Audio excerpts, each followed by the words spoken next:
show that a quorum of board members is present and that this meeting has been duly called and its notice has been posted in accordance with Texas Open Meetings Act, Texas Government Code, Chapter 551.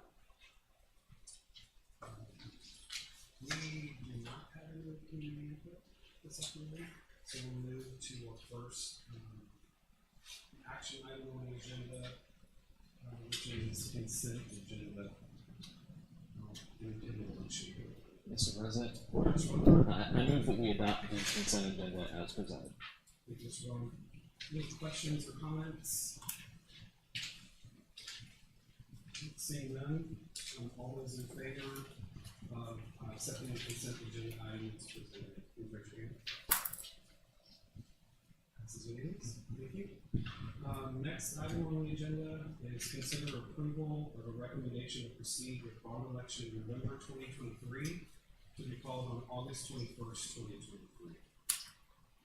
Okay, I'm going to turn that over to Mr. Miller and just kind of a recap. The Facility Advisory Committee presented their preliminary recommendation to the Board of Trustees on the June 10th workshop, and the trustees formally accepted the FAC's recommendation at the regular meeting on June 26th. And tonight we're taking into consideration community input received during the town hall meetings, the results of the telephone survey, and presenting a recommendation to the board to proceed with the school building bond election and the technology equipment bond election in November. So those details will be presented by Mr. Miller and Ms. Wilson. Okay. First thing I want to do is give a brief recap of where we've been over the last couple of years. So the first step of that was the campus-based committees, where they came together with the campus staff, really developed their own needs lists, and based on their experience in the building, we provided them with a needs questionnaire to kind of make sure that they were considering all the different systems that we have in our schools. They also provided prioritization of that, and those lists were provided to the facility inspection and assessment teams to have while they were walking the campuses, and that those teams included facility staff, medical staff, and architects and engineers. Based on all of that data that was pulled together, the facilities team organized and prioritized all the needs of the district for the entire district, and input that information into the master database, along with any major projects that were identified.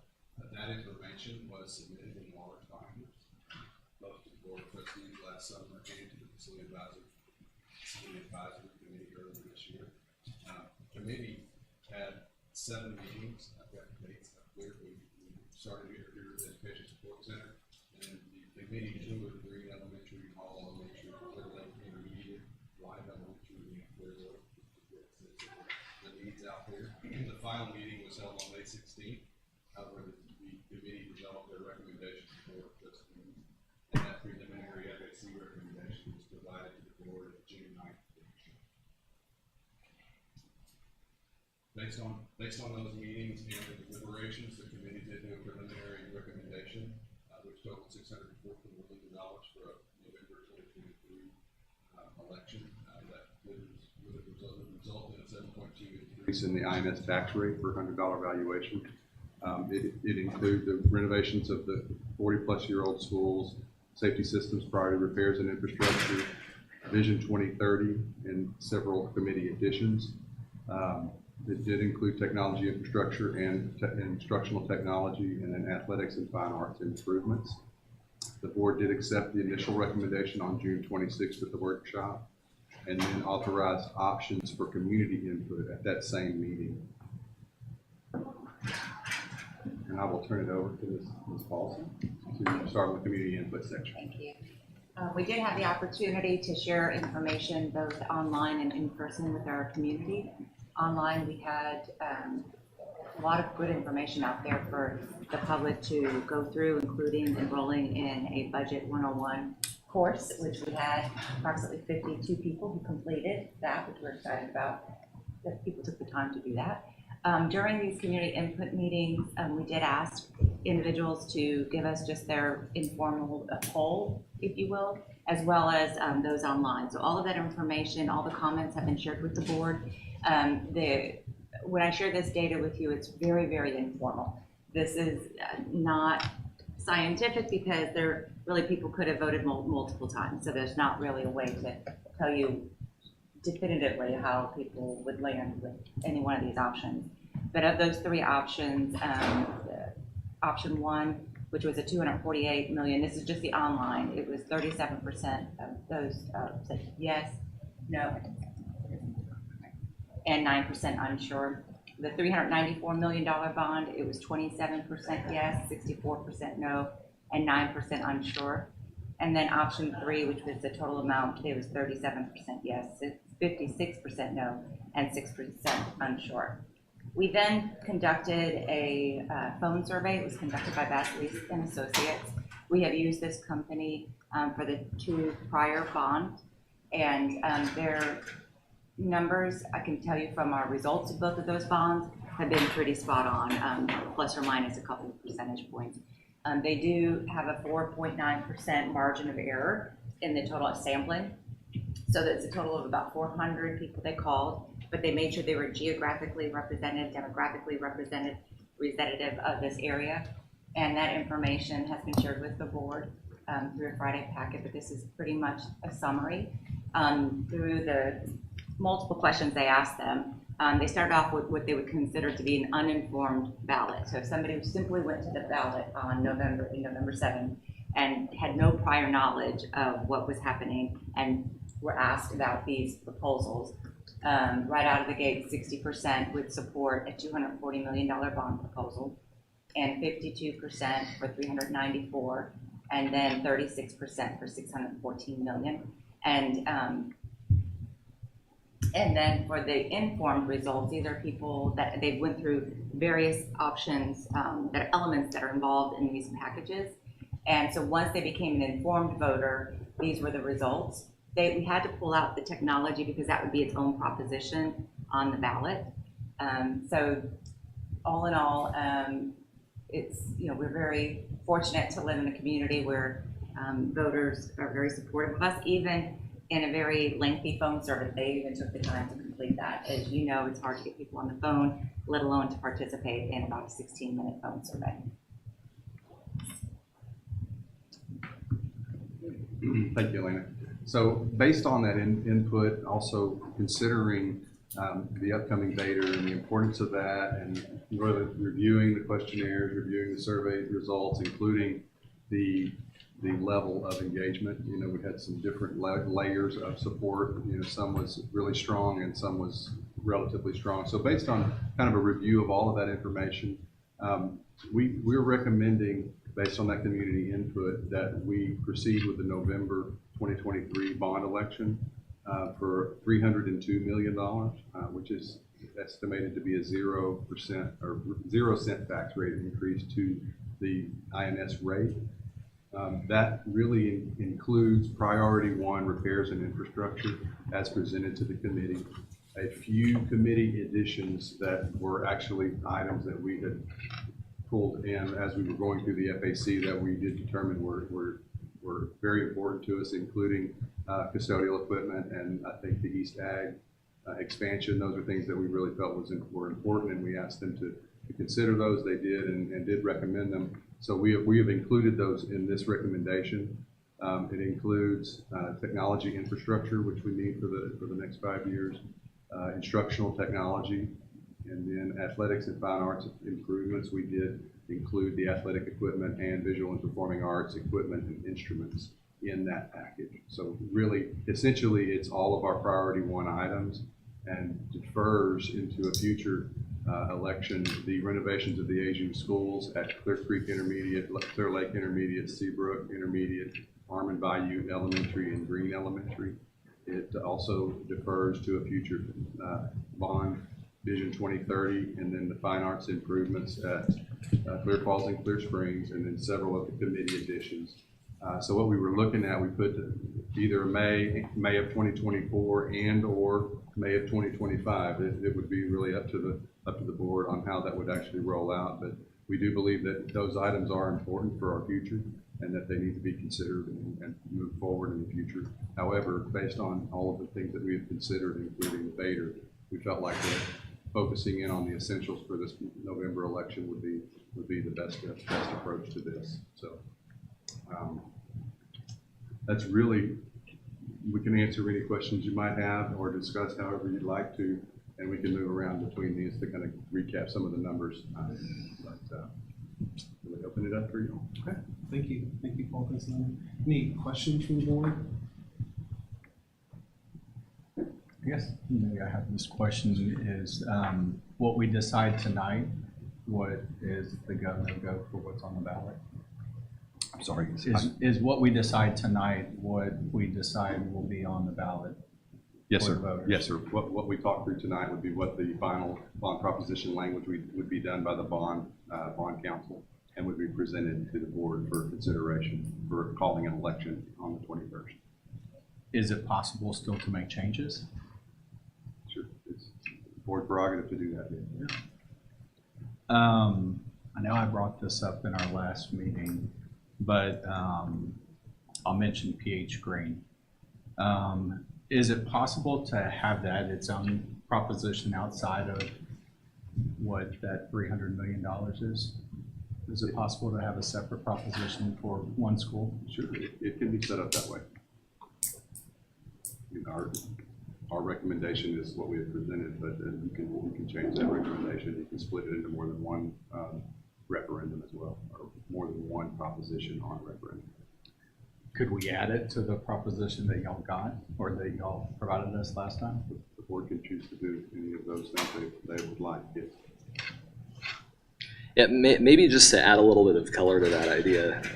I'm looking at the election results from other districts, right? And I see on here, like, there are some patterns you start to notice in when you have a lot of these elections on the same ballot.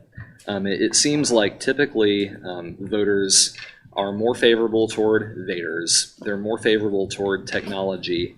And we even see an example on here where a bond failed, a middle school failed, but an elementary school passed. And just to kind of echo what Mr. Cottrell's saying, is it possible to prepare language for a we would have the recommendation like it is, and then have a separate question for pH green that would be, it would basically be the difference between the 302 million and then the additional amount if we just did that one renovation, and ask it that way specifically. In the actual ballot language? Yes. So you would have the whatever 302 minus the technology item. I forget what the breakdown is between. 265 million. Right. So you would have 265 for general renovations, which I would assume could be spent on pH green, right? Like, even if you have a separate question. There are items for green within that number. Yes. Right. It's the general school building bond, which includes renovations, repairs, buses, all of those items. Right. Then you've got a technology question. So could you have a third question for 35 million that would dedicate that funding toward a renovation for Green Elementary? It would be a separate proposition, yes. Yeah. It's just another proposition that you add in third. Okay. And it would be similar to what you might see if you did it in May of 24 or May of 25. You might go in and separate those into intermediate and elementary. You could break it up however you'd like in terms of doing that. And we can come up with what the amount would be relatively quickly. It does become more complex because the renovation does have technology in it. So we'd have to work through that to be able to add that as a separate referendum. I have a question. What is the amount on the current for the 265? What is the amount that's allocated to green right now? I would have to get back with you on Is that. it the amount that's in there? That's in this? Yeah. So based on this packet breakdown, the amount allocated to pH green are 3 line items. It's about $270,000. It's outlets, a marquee, and playground. So hypothetically, if we put on the table this option, what does that look like if everything was to pass and the money, what happens to the money that's allocated in the bond for pH green already? Can we use that on other schools? What does that look like? I would have to review the individual detailed items that are in the priority repairs. As you might recall, whenever we say yes or no to the major renovation, it changes the priority repair. Right. So I would have to really provide additional detail for that to know how it affects one or the other. But But it are we can be able to done. use that money on something, like, let's just say we were to look at all of these options, all of them were to pass, how are we allowed to spend the money that was allocated in the original amount? I think what you're asking is, we're not voting by line item, we're voting in aggregate, correct? So as long as it's used for other priority repairs, that money would stay in the bond package. So the way that I understand it, and make sure I get this right, you have a $265 million general school building bond that covers what we have recommended, right? Included in that is priority repairs for Green Elementary and some that are also included in a possible renovation. So we would have to separate those out. If it's within that first general bond for school buildings, the funds could be reallocated by the board to any school they would like, just like if it is for a priority need that meets the requirements of that bond. The green proposition, those funds could only be used for green renovations. And that's generally how that would go. And of course, technology has to be spent on technology, but I would have to really do an evaluation and analyze that to know what it would be between the two propositions, and which one would be the easiest to execute. So, yeah. I mean, just kind of thinking about how that would maybe work, I would think you would leave the main proposition and the technology proposition alone, leave the green items in there, and then a green specific ballot question, if we did that, would only cover what does a renovation do above and beyond those items, right? And so if we can spend that renovation money on those items also, great, but just as a safety measure, we're authorized for them in case a green referendum fails. Because I think what would not be good is if we took those items out of the technology and the overall propositions, thinking that they would pass in a green specific referendum, and then the green specific referendum fails, and now we have nothing for green in either of the other two propositions. I would say if we're going to ask another ballot question, then we would want it to just be, what does a renovation do that is above and beyond what we already had planned? I can do that. And just background on why I bring up the green thing, and I appreciate the other trustees chiming in on it, is that green was toured by the Facility Advisory Committee. Green was featured in the video that was shown to all the community people. And then all of a sudden, green is not going to get the major renovations that we all saw that it needs. And so if it's not to be included, and this is my opinion, is if it's not to be included in this bond, then maybe putting it out there in its own separate resolution to bring it up to the standards of Hall and other elementary schools that have been renovated. From our facilities perspective, we agree that all of those schools need to be done, and we have been doing it for quite a few years, and we see the impact that it has. We've got Seabrook Intermediate that was from 1967. We've got some intermediates that are in very comparable shape to Green Elementary. So we definitely agree that those are very important projects. What our proposal is based on is timing, really looking at, because of the Vader and the importance of that, we felt like that was the best approach to in short order address the remaining items that we agree are important to the district's future. And it's something we do feel strongly about, as we've talked about quite a few times, right? It's just the timing of it is what we're concerned about, and that's what our recommendation is based on. Yeah. Well, and I totally understand about the concern about the Vader, and as we increase the percentage of support by 9% on an option 2, being an informed voter, and the proposal, if it included green, is still less than option 2. So I would, based on, I mean, we paid the company, I assume, right? We use tax dollars to do this research for us and now let's put it to use. So based on option 2, an informed voter, 61% were in support of the 350 plus technology, $389 million or thereabout. So with the hybrid option plus green is you're right under 300 million. You're still below that option 2 that the majority of phone participants said that they would support. And what is the tax increase with green included? It was about 337 million by adding green when you look at the aggregate of all of it. Right. 302 million plus the impact of green, but it increased it from 0 tax rate increase to a 1.1 cent tax rate increase per $100. So the ask of the voter would be 1.1 cent increase. The problem being though that what else did we take out of option 2 that those people would have voted for? So you're only adding one component in and expecting to get the 9%. So that kind of worries me that if you're just doing one and adding it to the bond, that's not a true reflection of what people were asked, right? They were asked about 2 elementary schools and what was it? How many intermediates? 3 intermediates? 3 intermediates, but yeah. So you're only adding one Had back. the elementary school. It only had the elementary schools. Okay, but it Option had 2 had the both. elementary schools. Yes, option 2 3 as had was all of them. presented on the survey and to the community was a 394 million. It included Armand Bayou and Green and also included the 2 fine arts improvements and some of those committee added items that were included. What was deferred in the move to the 614 were the 3 intermediate school renovations in Vision 2030. So just to kind of come back to what we're actually deciding tonight, we're actually not deciding tonight, this afternoon. Gotcha.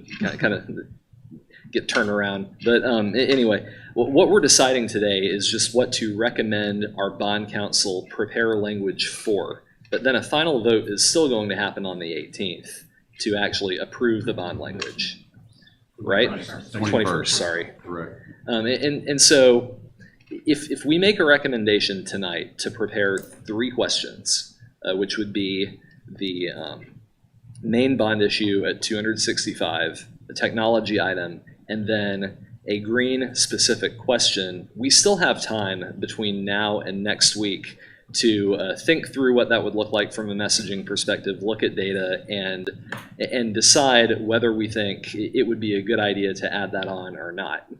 But if we were to add it to the main question, then we would kind of be stuck with it going forward. So I like the approach of preparing language just in case for 3 questions. So we have the 2 recommended, and then we prepare a 3rd one that would be specific to doing a green renovation. And then we have between now and next Monday to think amongst ourselves and look at more information. And on Monday, we can actually decide whether we think it makes sense to put the 3rd question out there, whether we think it is difficult from a messaging perspective, or whether that's something we think the need is strong enough to actually include. But it's not something that would have to be final tonight. And because I think if it were, then I would be kind of nervous about it, because that's a change from what we've been thinking we would be doing. But if all we're doing is preparing language, we can prepare language that we don't end up using. If we convince ourselves over the next week or so that it may not be a good idea after all. So I would just say that the bond council is working on the election orders. So now when we're going back and forth with changes, Monday they have to be signed by the board. yes. So I guess I need to know if you're wanting 2 bond orders, one with 3 propositions and one with 2, so they would prepare them both with the number. I mean, they're legal documents. They have to be ready to go Monday night when we present them to the board. So I guess they need time to do that. And so I don't want to bring one. That order has to be signed after the board. So it's not election order. It's one election order. okay. So Okay. So it's all or nothing. the On Vader is Monday. one election order, the bond is one election order. So Um, So even though there are separate questions, it's all one bond order. It's one bond order and it will list that, right now it's got 2 propositions that I have now. So Okay. I think just from a communication side, those, if we did have those multiple propositions that total a 1.1 cent projected, I mean estimated, which package is the 1.1 cent is what we need to, because Green takes it up over to 1.1. So when we're communicating this, some of the, we're all up for a good challenge, you know, just communication even on the Vader has been a big step that what I wouldn't want to see is that they approve the technology in Green because it's the lesser amount and not the 200 and something. So there's just something, because at the end of the day, they're going to see a dollar amount on the ballot. And some package is going to have to be articulated as if this is a 1.1 cent projected tax increase. And as we've been talking about, even communicating with staff, so really we're talking about a 4.1 cent, because we've got to include that 3 cents. I mean, it's all at the bottom line. So that's a 3 cent, and our communication, we can kind of land it back 3 cent and 0 cent, you know, those 2 different sides of the bucket that we keep talking about that, but really, that's a communication that's going to be critical for us going out. So if we do add the grade, it will be a 1.1 cent, but we cannot say it's a 0 cent. Yeah. Going back to, like right now, as we speak, and over the weekend, outside we were finishing up Whitcomb and Ross. It doesn't, just because we put something out at the following this May or even the following May. I mean, that was a 2017 bond.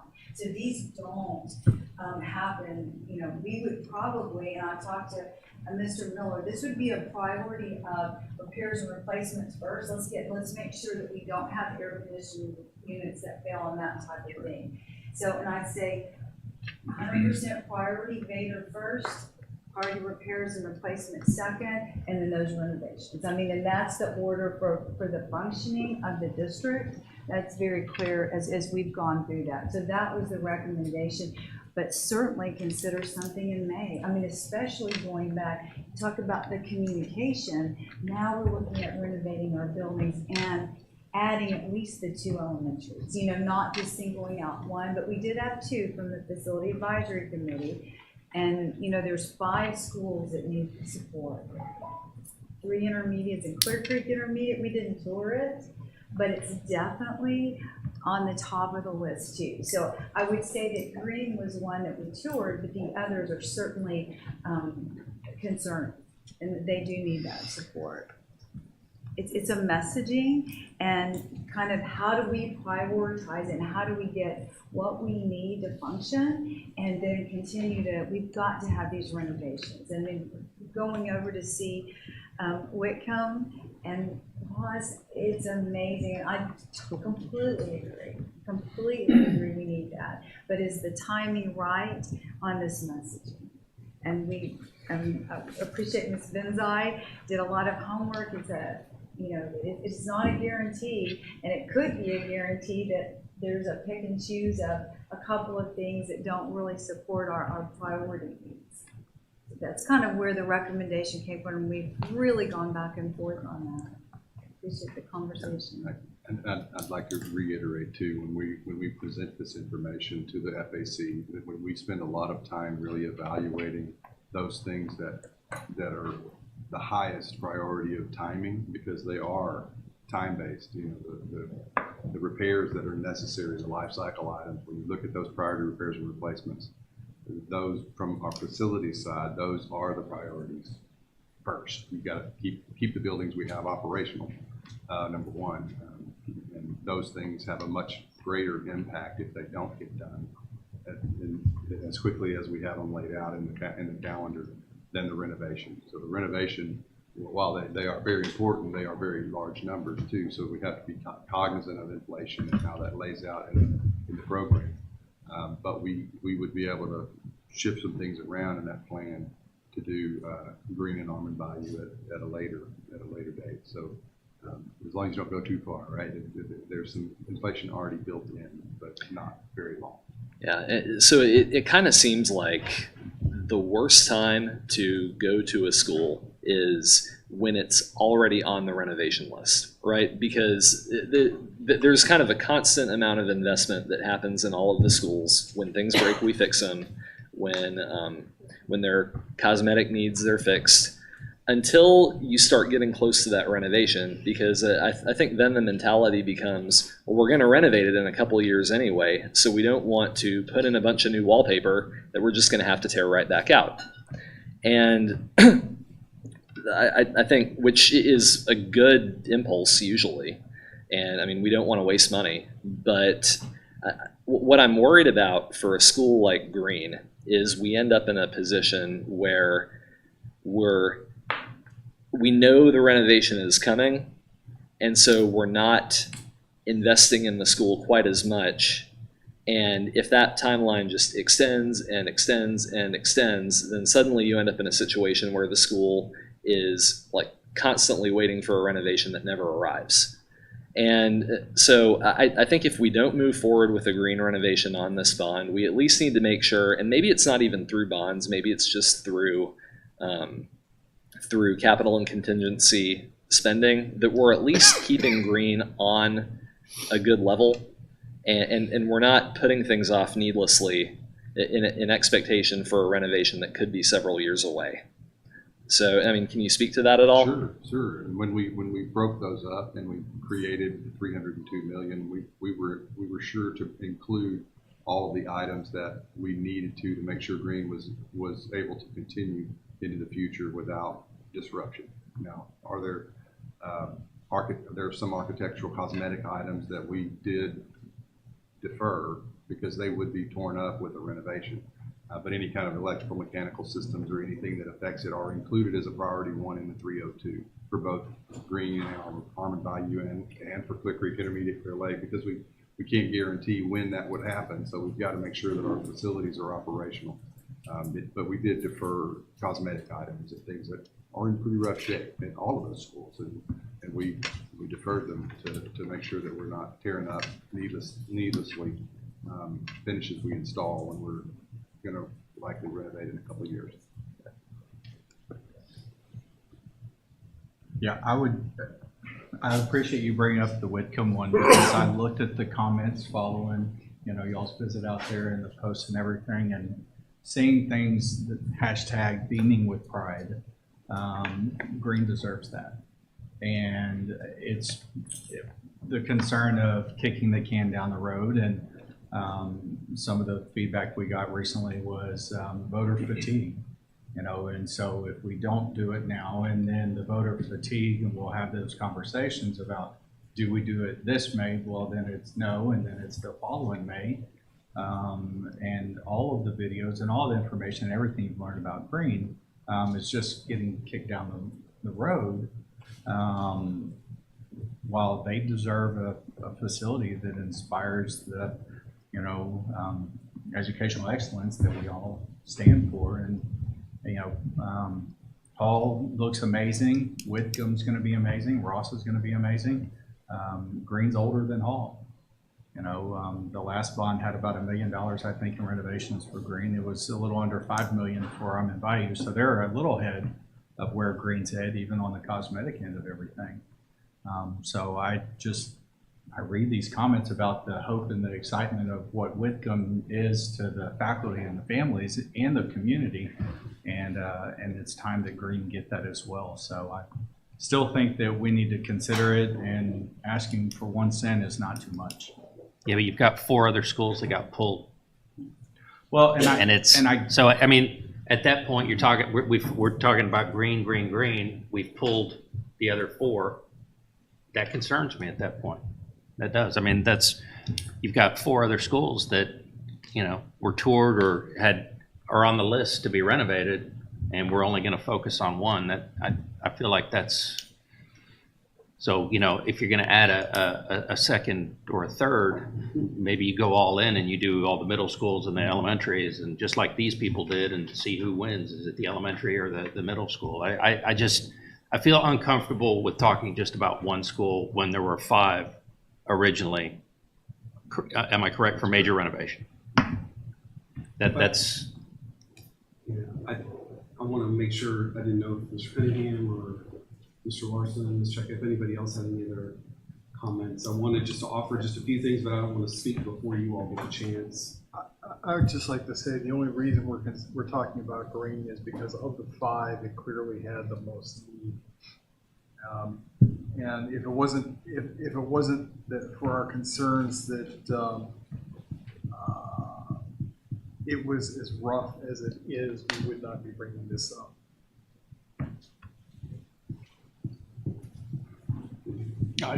I was just going to say, I can appreciate the comments. I mean, I agree. We'd like to do all 5 schools, obviously. Green was the one, I think, that we took a look at. And I have to agree with Trustee Larson. I think that's the one that has the most concern. And, you know, that's kind of my...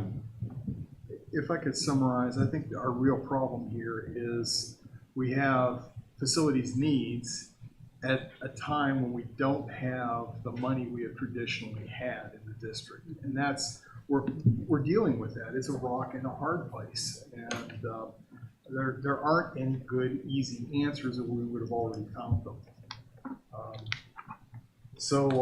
You know, we have options ahead of us. We can consider something in the spring, even though there is voter fatigue. We could consider something in November of 2024 or May of 2025. So, I mean, there's this isn't the end of the road that we decide here. It's just what we decide to do right now, for the district this year, and what we think we can do. And our concern here, of course, is the Vader. It doesn't do us any good to renovate a school that we can't fully staff because we don't have the M&O budget for. So that's got to come first, and we have to figure out, and we've been struggling with figuring out, and we spent a lot of money doing phone surveys and getting that data to try to figure out just how big an ask we can make and still get this Vader to pass. And if you were comfortable with any of the answers on the table, I'd question you, because there are no good answers here. I think just speaking for myself, the concept of putting the 302 that we talked about last Saturday, and maybe including as a separate measure something for green, is probably about the best we can do. That's just my take on it. Well, and I do agree with, I wish all 5 schools were on there. I'm in Seabrook, I'm in that a lot, and I know that there are definitely needs there, but I do think green probably is the highest priority. I think that is what the committee felt was a high priority. We took, like Trustee Cotrell said, we took the committee there, let them look at it. I think what really resonates with me is it goes back to what one of our co-chairs said, and every kid in this district deserves the same opportunity no matter where they're at.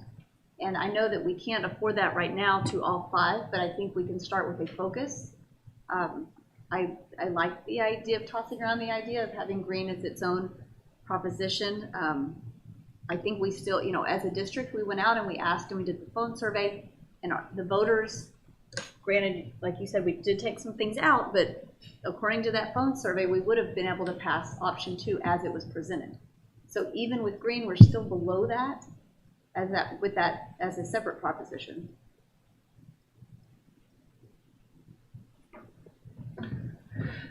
How much would we have to cut out of any of this to get it down to 1 cent instead of 1.1 cents?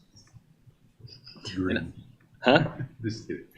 So it's hard to say. I mean, I'd have to really dig into it because there are issues with the technology that's embedded in green. When we do a renovation, there's technology equipment that we build into that, and that has to be a separate proposition or combined with the technology bond. So those are the pieces we would have to do to figure out once we had direction on which way to go on this. I would recommend that if you feel that strongly about green, that you do it included with the general building proposition rather than a separate one.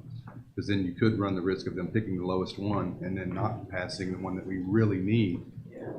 And that would be pretty difficult for us to deal with. You'd almost have to do a third proposition with the full amount of green and leave the mountain green and proposition A, the first one with the amount needed for renovation, because if the third one passes, if green passes, but the main bond one doesn't, then you won't have enough money in the third proposition to fully do it. Yeah, I mean, I'd really get nervous about that one because human nature, as you're going down and clicking through, you're going to pick the lowest you could, and not that they would necessarily do that, but if we don't get the main priority, it's going to really be a problem for us, and it's certainly with the Vader in terms of operationally, that's going to be a big problem for us. So. Well, it looks like that's what happened in Victoria. So I'm kind of thinking out loud here, but what would happen if we hold the 302 and take the technology bond, the separate issue, and added the amount of tech needed for green to that and just held on to it? We're not deceiving the voters, right? Because, the language of the ballot would say this is for tech, and theoretically we could use that for any of our schools.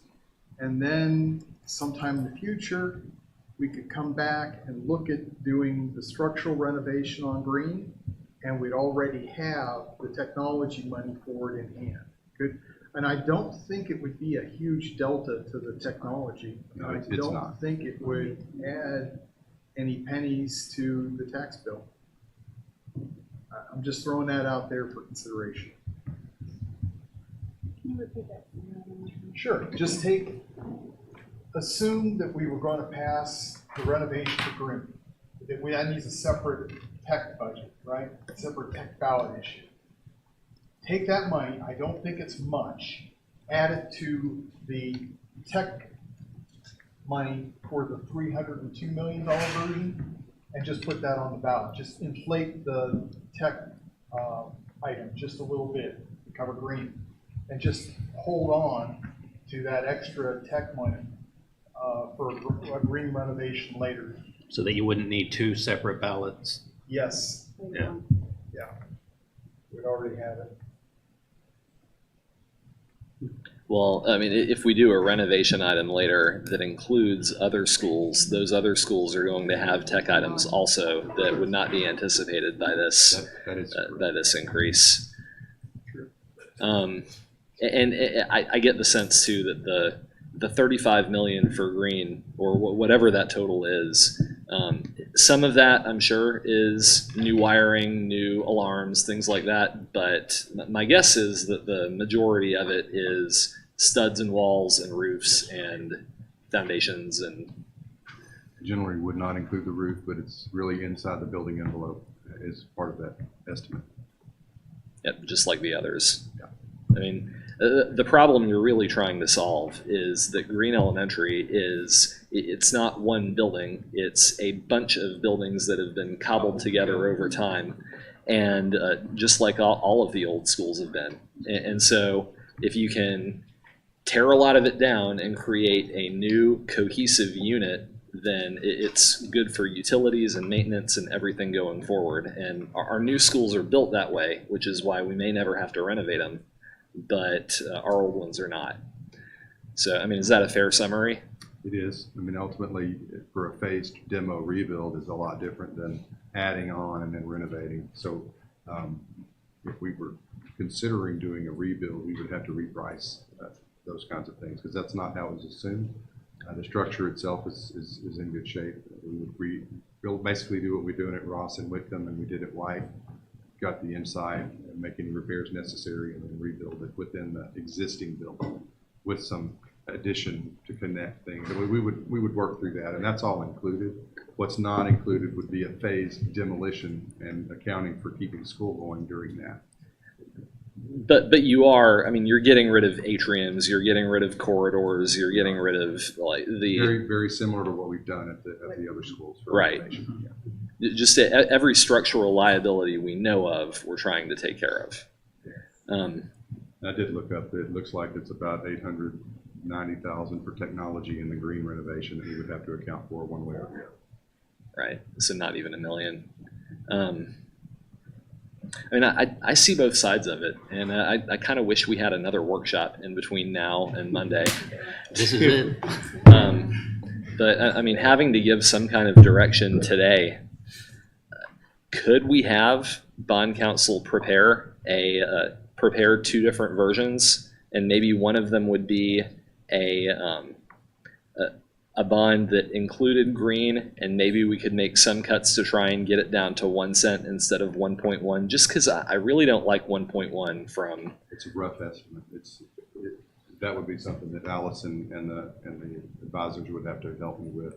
It's so interesting too that you get $302 million with no tax increase, but then that extra 35 adds a cent.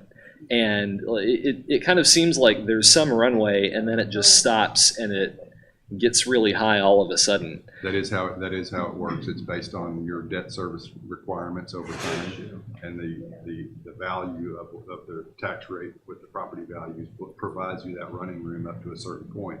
After that, it's 100% additional tax. Is there some assumption we're making in there that maybe needs to be revisited? Like maybe when the debt gets issued, when the renovation gets done, what we think.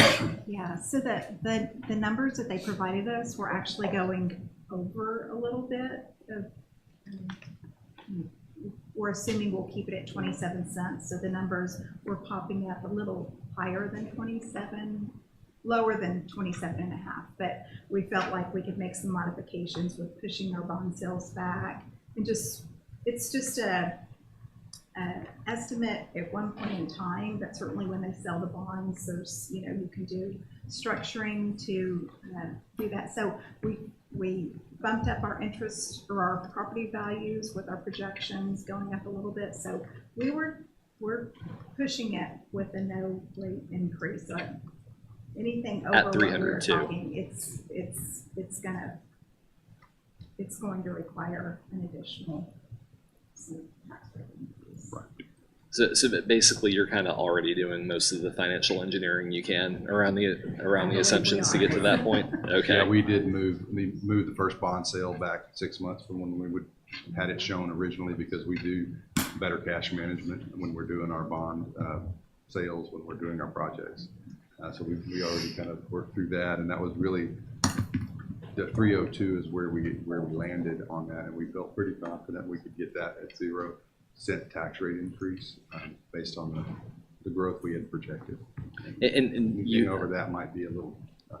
and you have interest income in there also, right? We have interest income, we have future savings from future refunding of the 2014 bonds, increased revenue from the state for the hold harmless due to the increase in the homestead exemption. So we have all potential revenue sources planned out over the years. If I could just say a few Please. things, what I absolutely appreciate about the discussion today is that it builds on the conversation we had during the Saturday workshop that points to a board and a cabinet that's committed to making sure we're making the best decisions for students across the district. I don't think I've heard through any of our discussion that anyone is against ensuring that all of our students get the same opportunity in facilities that meet a standard that we think is important for public education today. I don't think that has come up once. What I do think is important to consider is that the variables that are at play in this discussion and in this decision are variables that have not been part of what has surrounded our decision-making around a bond in the past, and definitely not around a Vader. And so recognizing that we are looking to making some recommendations and decisions that bring us to have to bring a Vader forward for the voters' consideration as a part of our overall financial stability for the district, as a result not of our mismanagement or misuse of funds, but of a challenging scenario that comes out of a legislative session that didn't result in some adjustments that would have been helpful to the position that we're in. And so recognizing that, and recognizing all of the Facility Advisory Committee's work and Cabinet's work looking at priority repairs and replacements of facilities, aging facilities like Green, like Harmon Bayou, and others that have been mentioned, I think is an acknowledgement that priority repairs and replacements has to remain a priority in addition to making sure that the Vader is supported by our community in the November election, which is different for us to take that forward in November versus May. I think it's also important for us to think about the fact that our practice as a district has been to consider bonds in maybe a 3 to 5 year time frame coming forward to the community, thinking about where we are. And what's been discussed this time around is acknowledging that we're already past that 5-year mark since 2017, and so more things are falling under priority repairs and replacements. And we recognize that there are campuses and facilities that would have otherwise been addressed if we were doing it in that 5-year window. I think it's important for us to consider from a board perspective that what's being recommended and what's really important for us is making sure that the Vader receives the support that we needed to, and the support around priority repairs and replacements and technology that falls in those propositions, and an acknowledgement that as soon as May of 24, we would have the opportunity to consider coming forward with yet another bond that would focus on some of the facilities, as you've mentioned, Mr. Cottrell. I think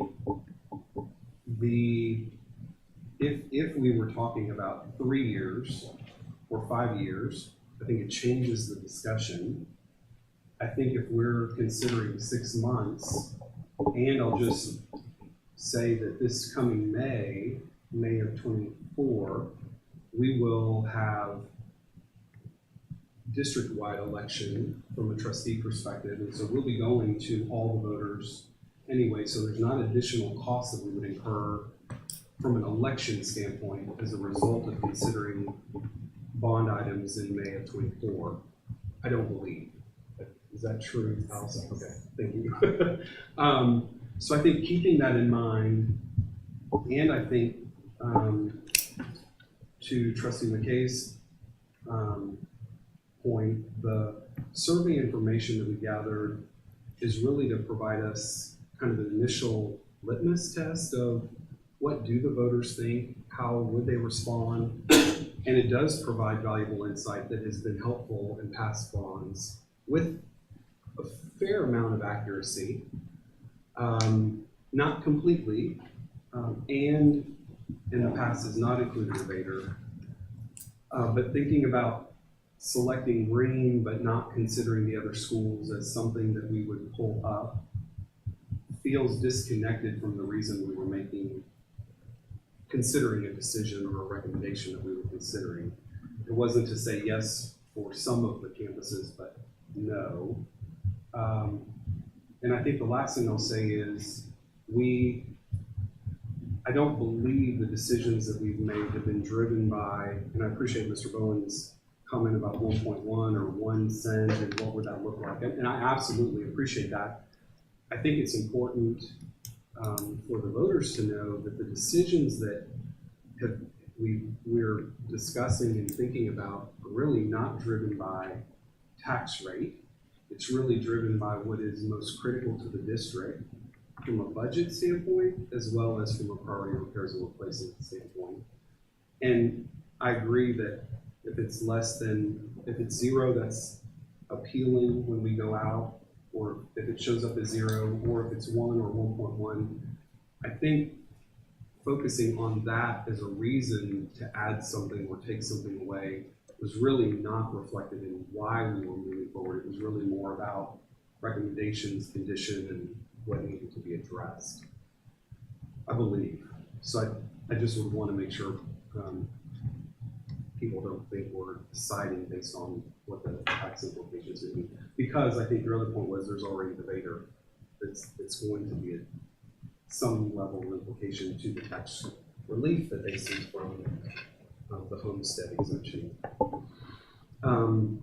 So I think everything that everybody has said reflects the commitment that we've had this whole process. The discussion we had on Saturday was full, probably more than this, and just as rich, and ultimately considering all parts. And I think while there may be options to further separate what we ask the voters to consider, it could actually make it could provide some unintended consequences that we're not really looking to accomplish. We're looking to move forward with the things that are most critical. So my ask of the board is just to consider that as we try to move forward. And the timeline, I want to make sure this is true, is ultimately the vote on the 21st includes all the final bond language and proposition language that has to be prepared and reviewed for us. In between now and then, there's a little to no wiggle room with what we would change. The bond council's working on the election order. So when you meet Monday, you will be ordering an election, and you're going to be approving an order. So that language is going to be in that order. It has to be ready. We have to work on it, complete it this week to get it ready for you to vote on. Yeah, in my mind, a useful comparison might be when we pass policies. When we have policies that come before us, they're already legally reviewed, and there's not really a whole lot of changing it right then and there, because then it would have to go right back for review, right? So. Right, and the 21st is the absolute last day to call an election for November. So, yeah, we really need to leave here tonight knowing what the board's decision is, so that we can get them to finalize those documents. We're already reviewing them and tweaking them and going back and forth, but that document has to be completed. I have a question. And why was green included in option 2? We had option 1, option 2, option 3, right? So why was green included in option 2? So both Arm and Bayou and Green were included in option Right. 2, primarily because they're elementary schools, and we had been working through, from our perspective, we've been working through all of the elementary schools because of their snapshot in time, and then also considering the cost of the intermediates is significantly greater. So when we're reviewing those options and how best to get sort of like the full, about halfway between, we had to pick which ones, and they were the elementaries that got us to that point. Gotcha. Okay. I have a question. What would the timeline look like if we wanted to look forward to the future, saying we would take the 5 renovations and do a May election? Like, what would that timeline look like as far as when the board would start putting together that plan? Are you talking about the project dates and bidding Like, and if we kept construction? the option the way it is and said we really feel strongly about these 5 schools that need to be renovated, and we want to put that in, let's just say, a May 24 election, when do you start with that? Like, what does that timeline look like? We would likely immediately start that process of overlaying the two together. If there was a strong commitment So that on would be a moving forward as discussion we soon as would possible. Pick up on now.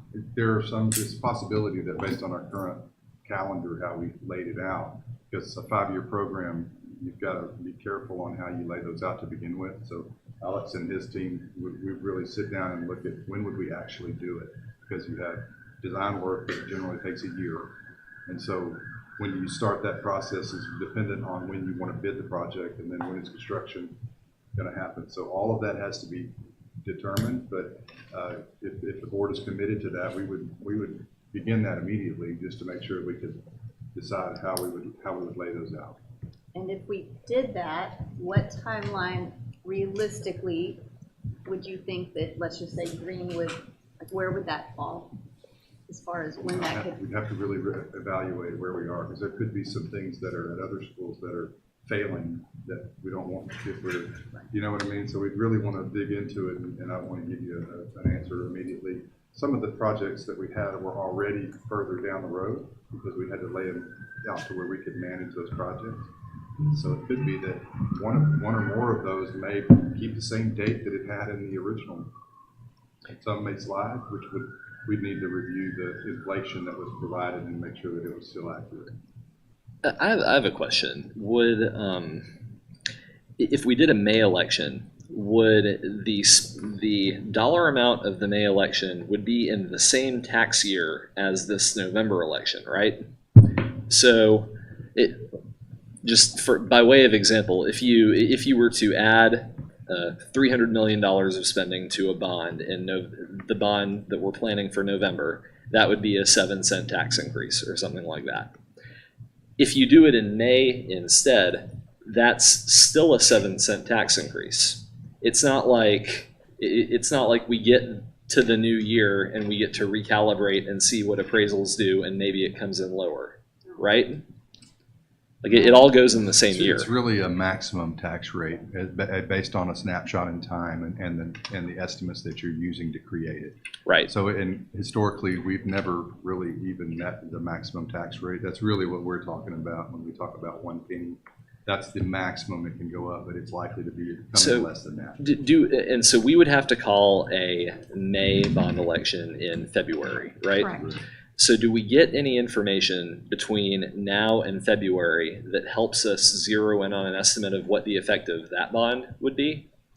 Absolutely, and I think as we get actually going into the next couple of months where we still don't have certified values from Harris County, okay? So we have certified estimates, so we're expecting those in the next week, but there's gonna be a lot more clarity as we go through on what our actual value increases are. So we'll have a much clearer picture in a few months than we have right now of what that would be, and we can run those estimates. And it really depends a lot on when we will sell the bonds, and that just, it plays a big role into the amount of the tax rate needed to support those. Yeah, and I'll kind of say too, and I mean, this is just me looking at everything that's been done. I think part of the reason the elementary school renovations are so attractive is because the need is very visible, especially looking at Green Elementary. And there's not a whole lot of variability on what we're going to do with an elementary school. An elementary school is an elementary school. You need a certain number of classrooms. You need a certain number of programming rooms. But it's not like there's a lot of variability between them where we would really need to sit down and think about what we want to do with that building the way we would an intermediate school. We have a lot of plans for intermediate schools, a lot of diverging plans and a lot of different ideas. And so I think before we jump into the intermediate school renovations, I think we really need to spend more time thinking about exactly what it is we're trying to achieve with the Vision 2030 plans and even some of the renovations.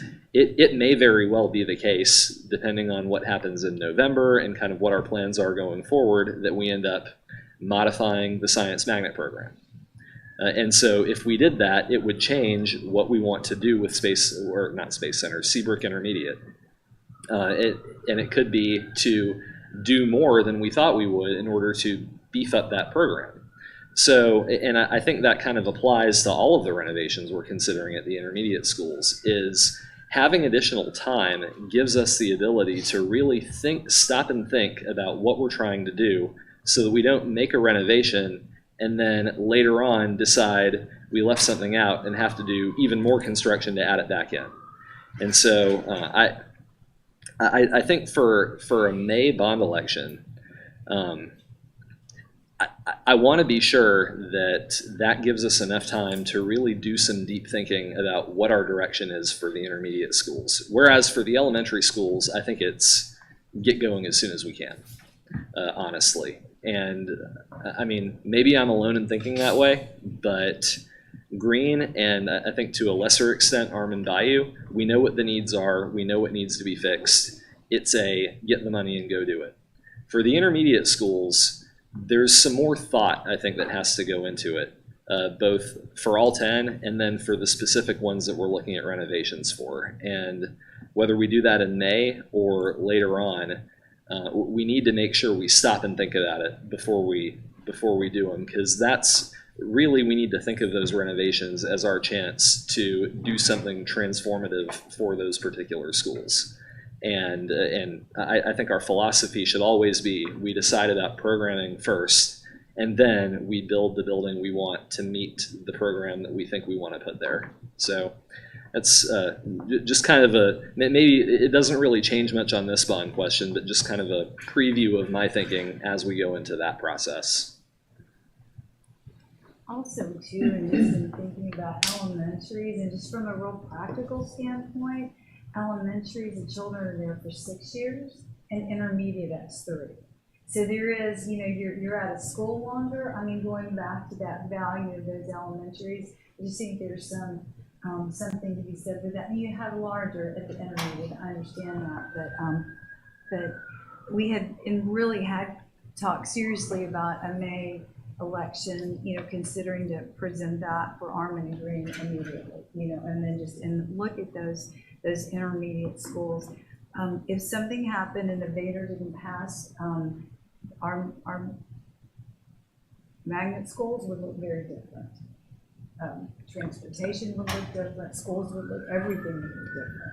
And so we would have to take a step back and look at that. And I want to be clear too. I'm thinking on the positive side. I think especially for the science magnet schools, I think we're not headed in this direction quite yet. But I know there's more. There's a lot of opportunity there, and I think as we think about what we want the future of those programs to be, that kind of discussion would be reflected in what an ultimate bond proposal is.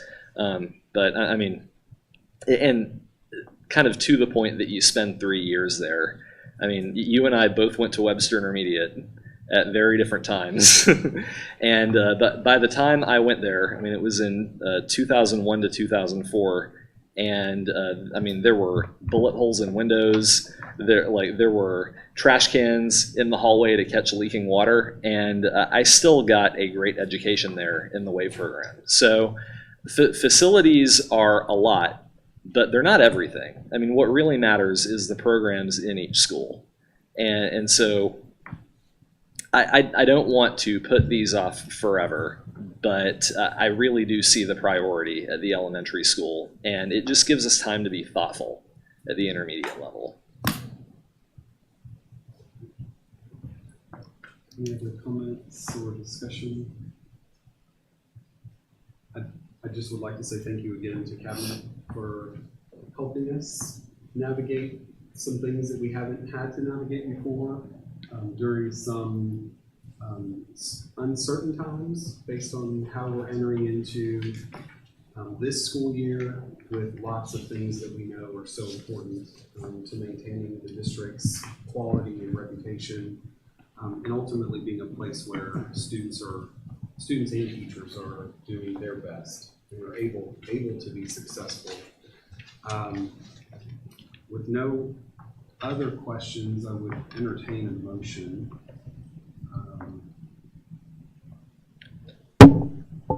Mr. President, Mr. Bowen? I move that we accept the recommendation of the superintendent to proceed with bond elections in November 2023 to be called on August 21st, 2023. Thank you, Mr. Bowen. Is there specific language that needs to be read in?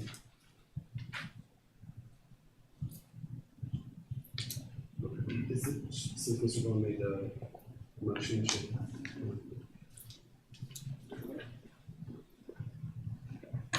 I have to read something. All right. Okay.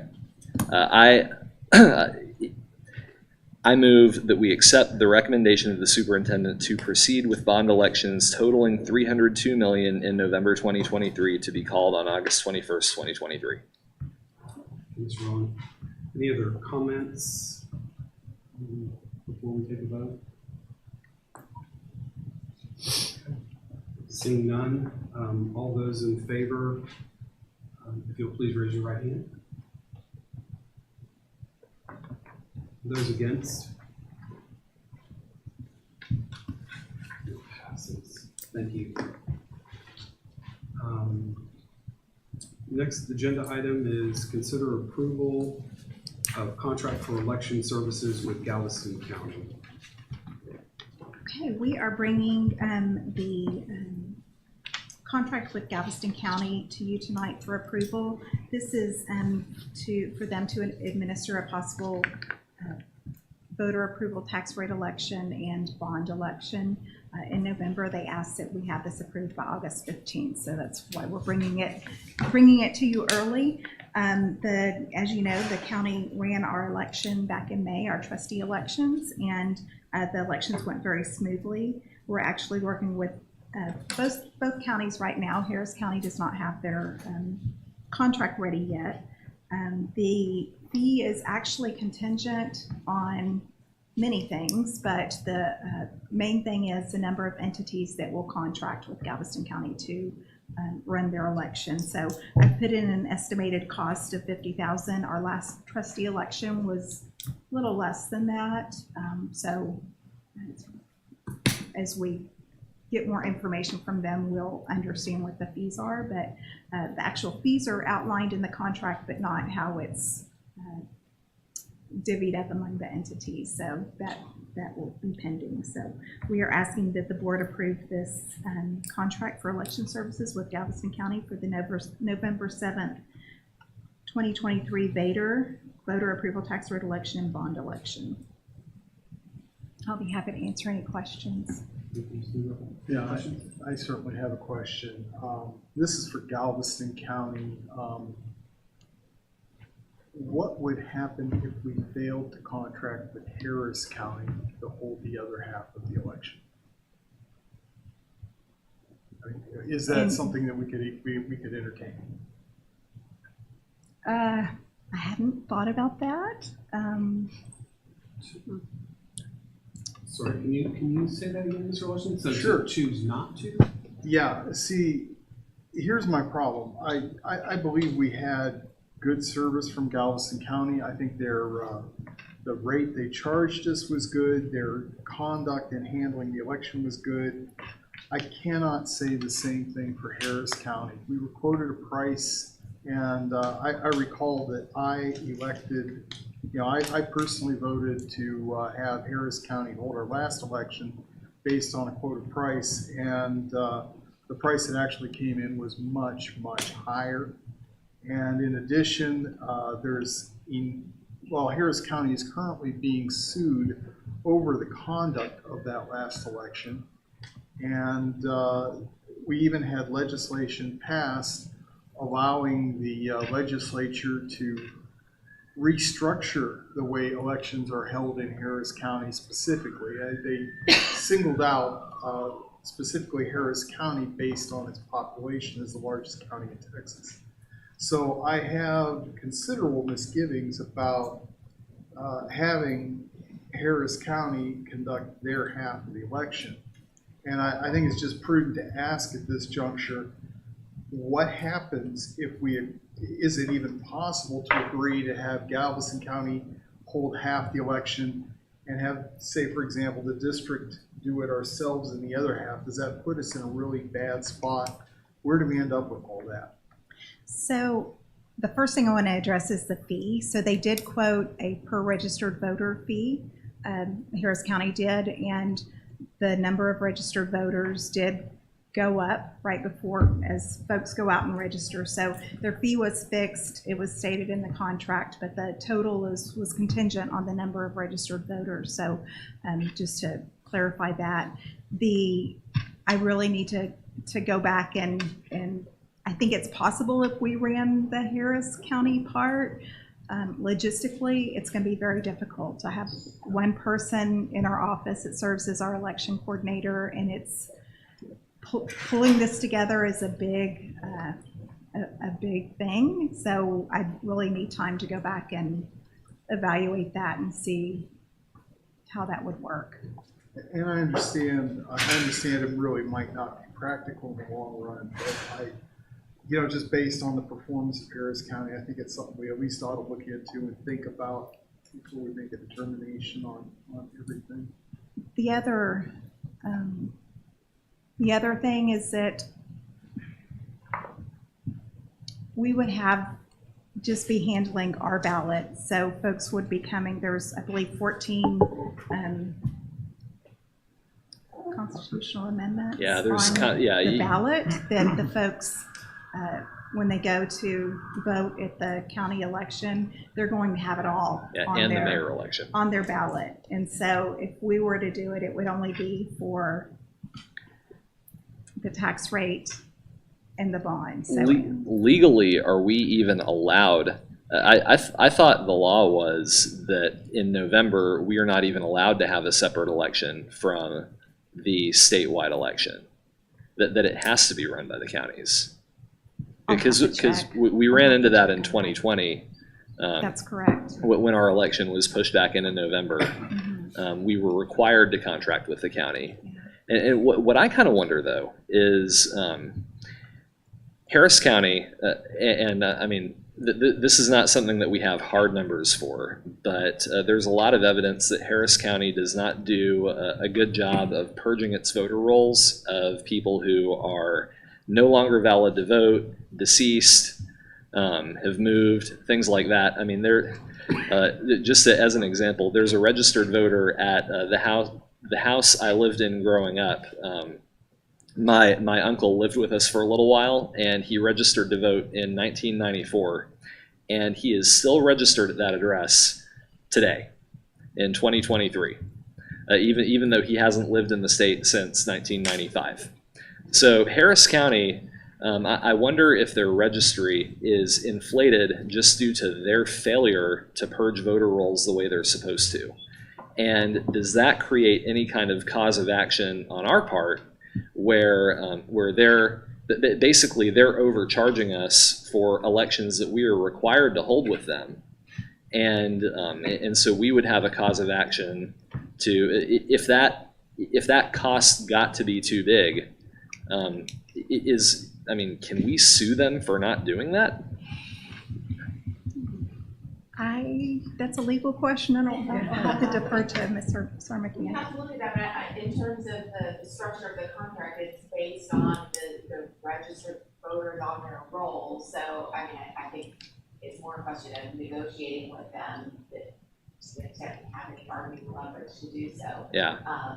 Having that be a more reasonable number or something less than what their rolls reflect. Yeah, I wonder if the Secretary of State even realizes that that is going on. I mean, they know about the registration issues, but I wonder if they know what a burden that creates for local governments who are contracting with the elections office and facing unexpected expenses, and if there's any way to bring that to their attention. I can check on that. I can check on your contracting question, but I wasn't doing this in 2020, but I think that is a reason why when we had our trustee election in November, we had to use the counties for that. But I'll follow up on that and get an answer.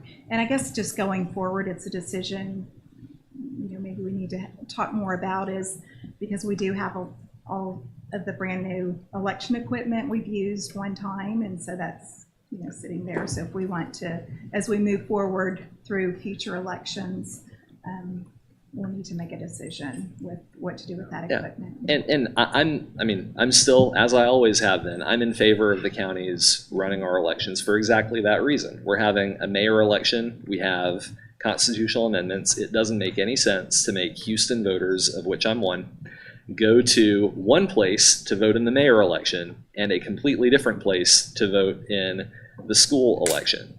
I mean, that's voter suppression, and it's not good public service. At the same time, though, I mean, for any other contractor for the district, if we're not happy with their performance, we let them know.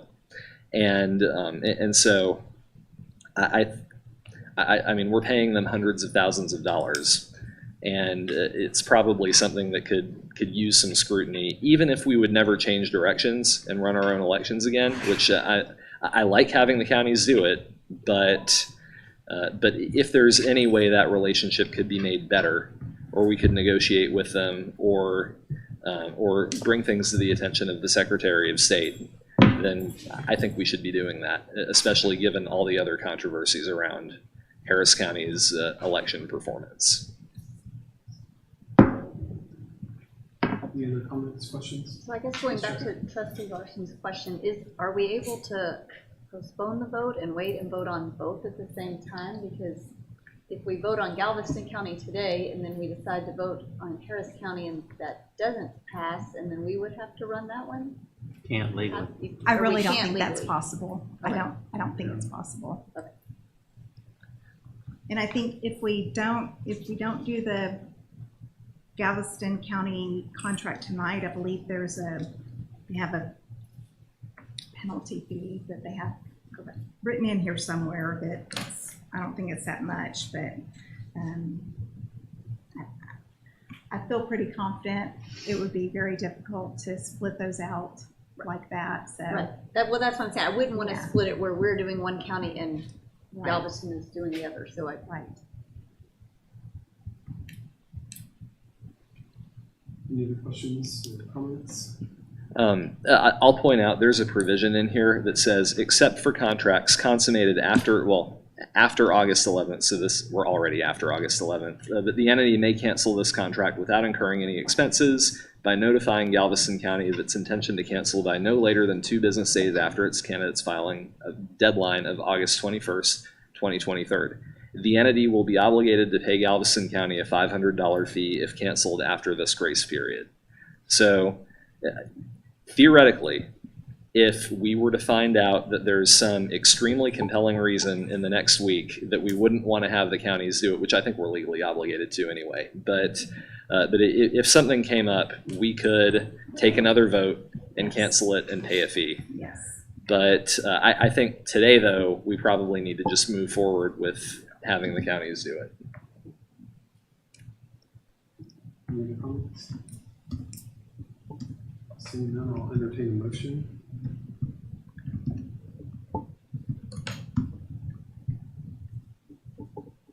Hang on, I'm scrolling. Mr. President, I You move got that me the first. board approves the superintendent's recommendation that the Board of Trustees approve the contract for election services with Galveston County for the November 7th, 2023 Vader and bond election for an estimated contract value of $50,000. Thank you, Mr. Cunningham. Any other comments or questions? Seeing none, all those in favor, please raise your hand. Thank you, pass it unanimously. Thank you, Ms. Benzai. The next item on the agenda is consider approval of the 2023-2024 district goals. And you have a copy at your table. And what we did is the superintendent targets, we've just been referring to them as goals as we walk through this time, but these are the targets. And we took your input from Saturday and made some changes. So if you will allow me just to go through and highlight those changes on each page, and then we'd be happy to answer any questions that you have. And we did move that to 5 goals. I know that the recommendation was more 3 to 5 or 3 to 4, and so we were able to move those to 5. I'm just consolidating attendance, and I'll explain that as we go through. On page 2, academic achievement, if you'll note halfway down that 3rd paragraph, we added 5th and 8th grade science. Those were that was part of the high priority learning standards, and we went back and added those. We felt like at the high school level, the biology was strong, and really this was our focus with the STAR, not at the end of course. We're pretty confident with that. So we added the science there. And then going on to the next page under metrics, student growth, 5th and 8th grade science, under that student growth, that's an add. So you'll just kind of, you know, as we went through, just if you want to highlight, so we just added those metrics there as well as to the original goal. And then if you move down at the very end, student attendance, we have that as standalone, and really we continue to talk about students need to be in school to be successful, you know, and that's lessons that we've learned all the way through. And so we increase the average daily attendance to 95%, which is that pre-COVID level. That's what we've been talking about to get back to where we were. We know too that's a support on our financial side, but honestly, the focus is on student achievement and really looking at that achievement and how important that is to be in school. So those are the two pieces that we added under academic achievement goal. And if it's okay, I just can go through these 5 and then we can answer any questions. Physical and emotional safety. If you look onto the second page under the specific goals, under the metrics, and you go halfway down, it says K through 12 structured student behavior supports. That's something that we did talk about, the behavior needs, and I know that they've worked very diligently on that, and so we added that as a metric, and that will be reported. We can follow up with that as needed, but we did want to put that in as a metric. Financial stability. If you go down to the metrics, we did add the last bullet, investigate and incorporate innovative cost savings and revenue enhancements. Just a conversation that we had and felt like that's something we'll continue to do, and that is a priority, that is a goal for us, so we added that.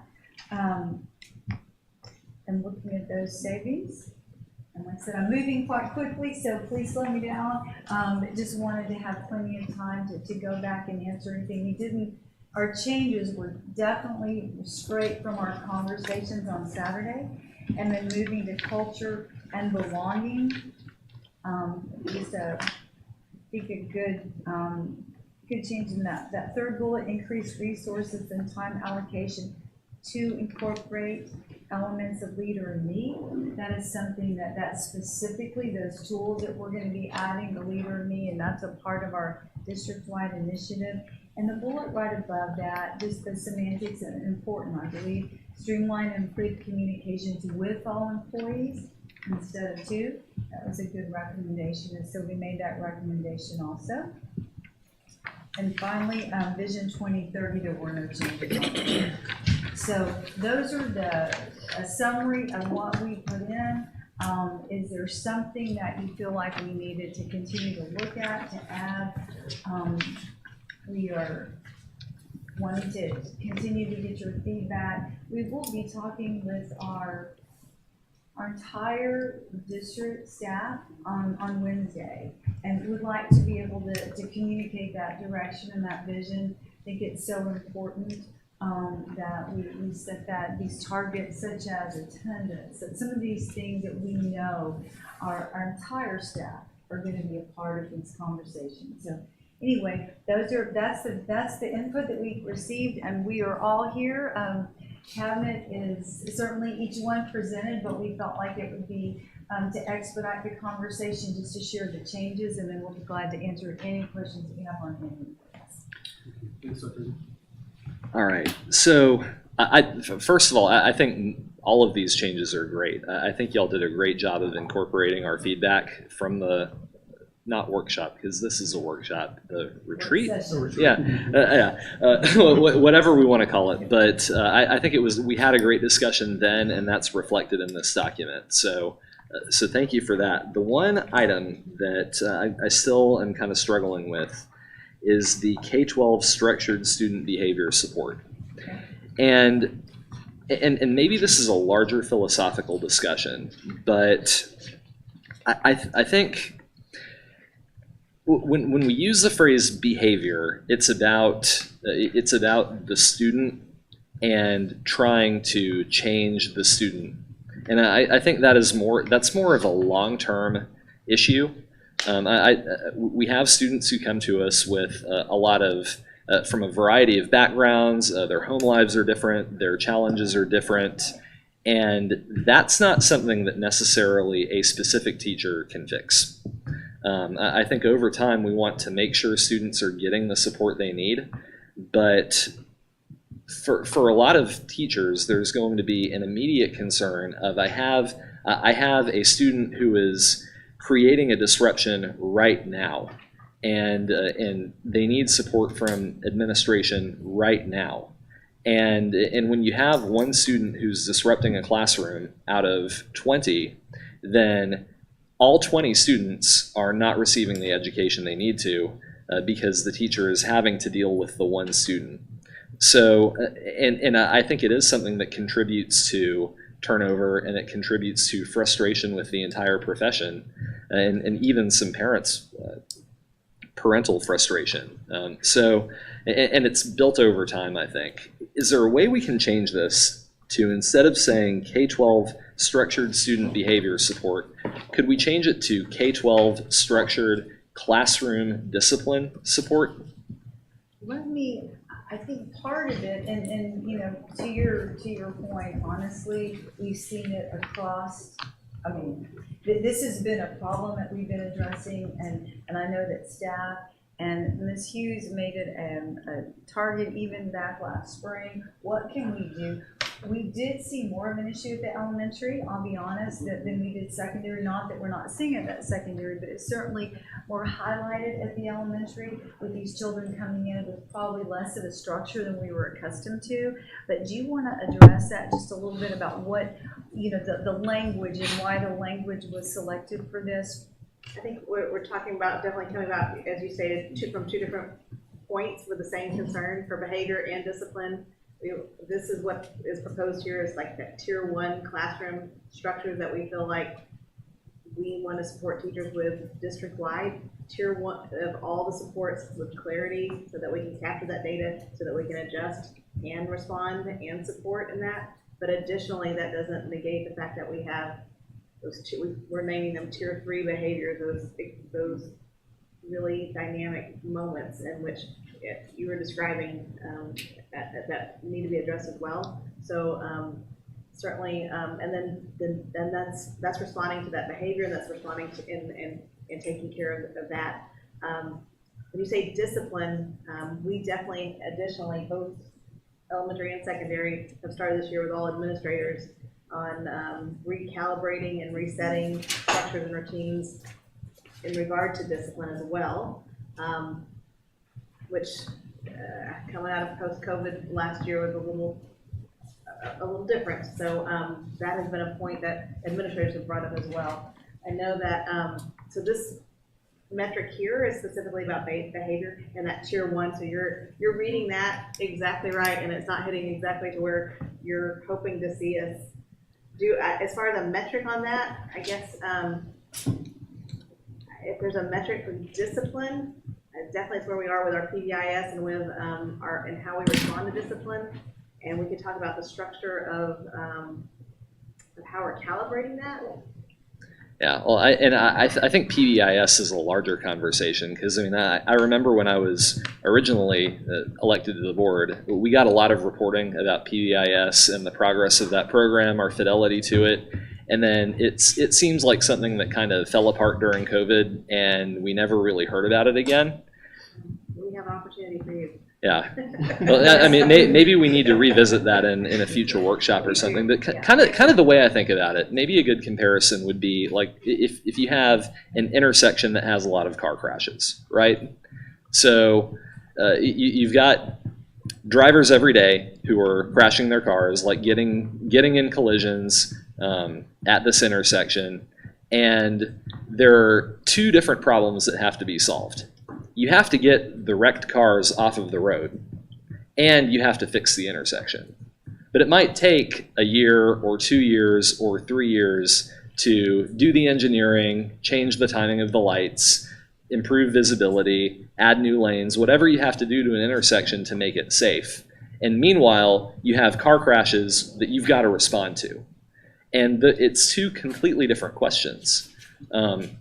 If you stop responding to car crashes because you say, no, we're doing the engineering, we're fixing the lights, then you're not dealing with the immediate problem. But if all you ever do is deal with the immediate problem and don't fix the underlying problem, then it's never going to get any better. So we have to do both. And maybe the answer here is a yes and, where we could have language saying behavioral support and School-wide expectations? yeah, class. School-wide- I really would say classroom. I would say classroom discipline. I think you have what Holly's speaking to, I mean, she's speaking to is the 3 tiers, right?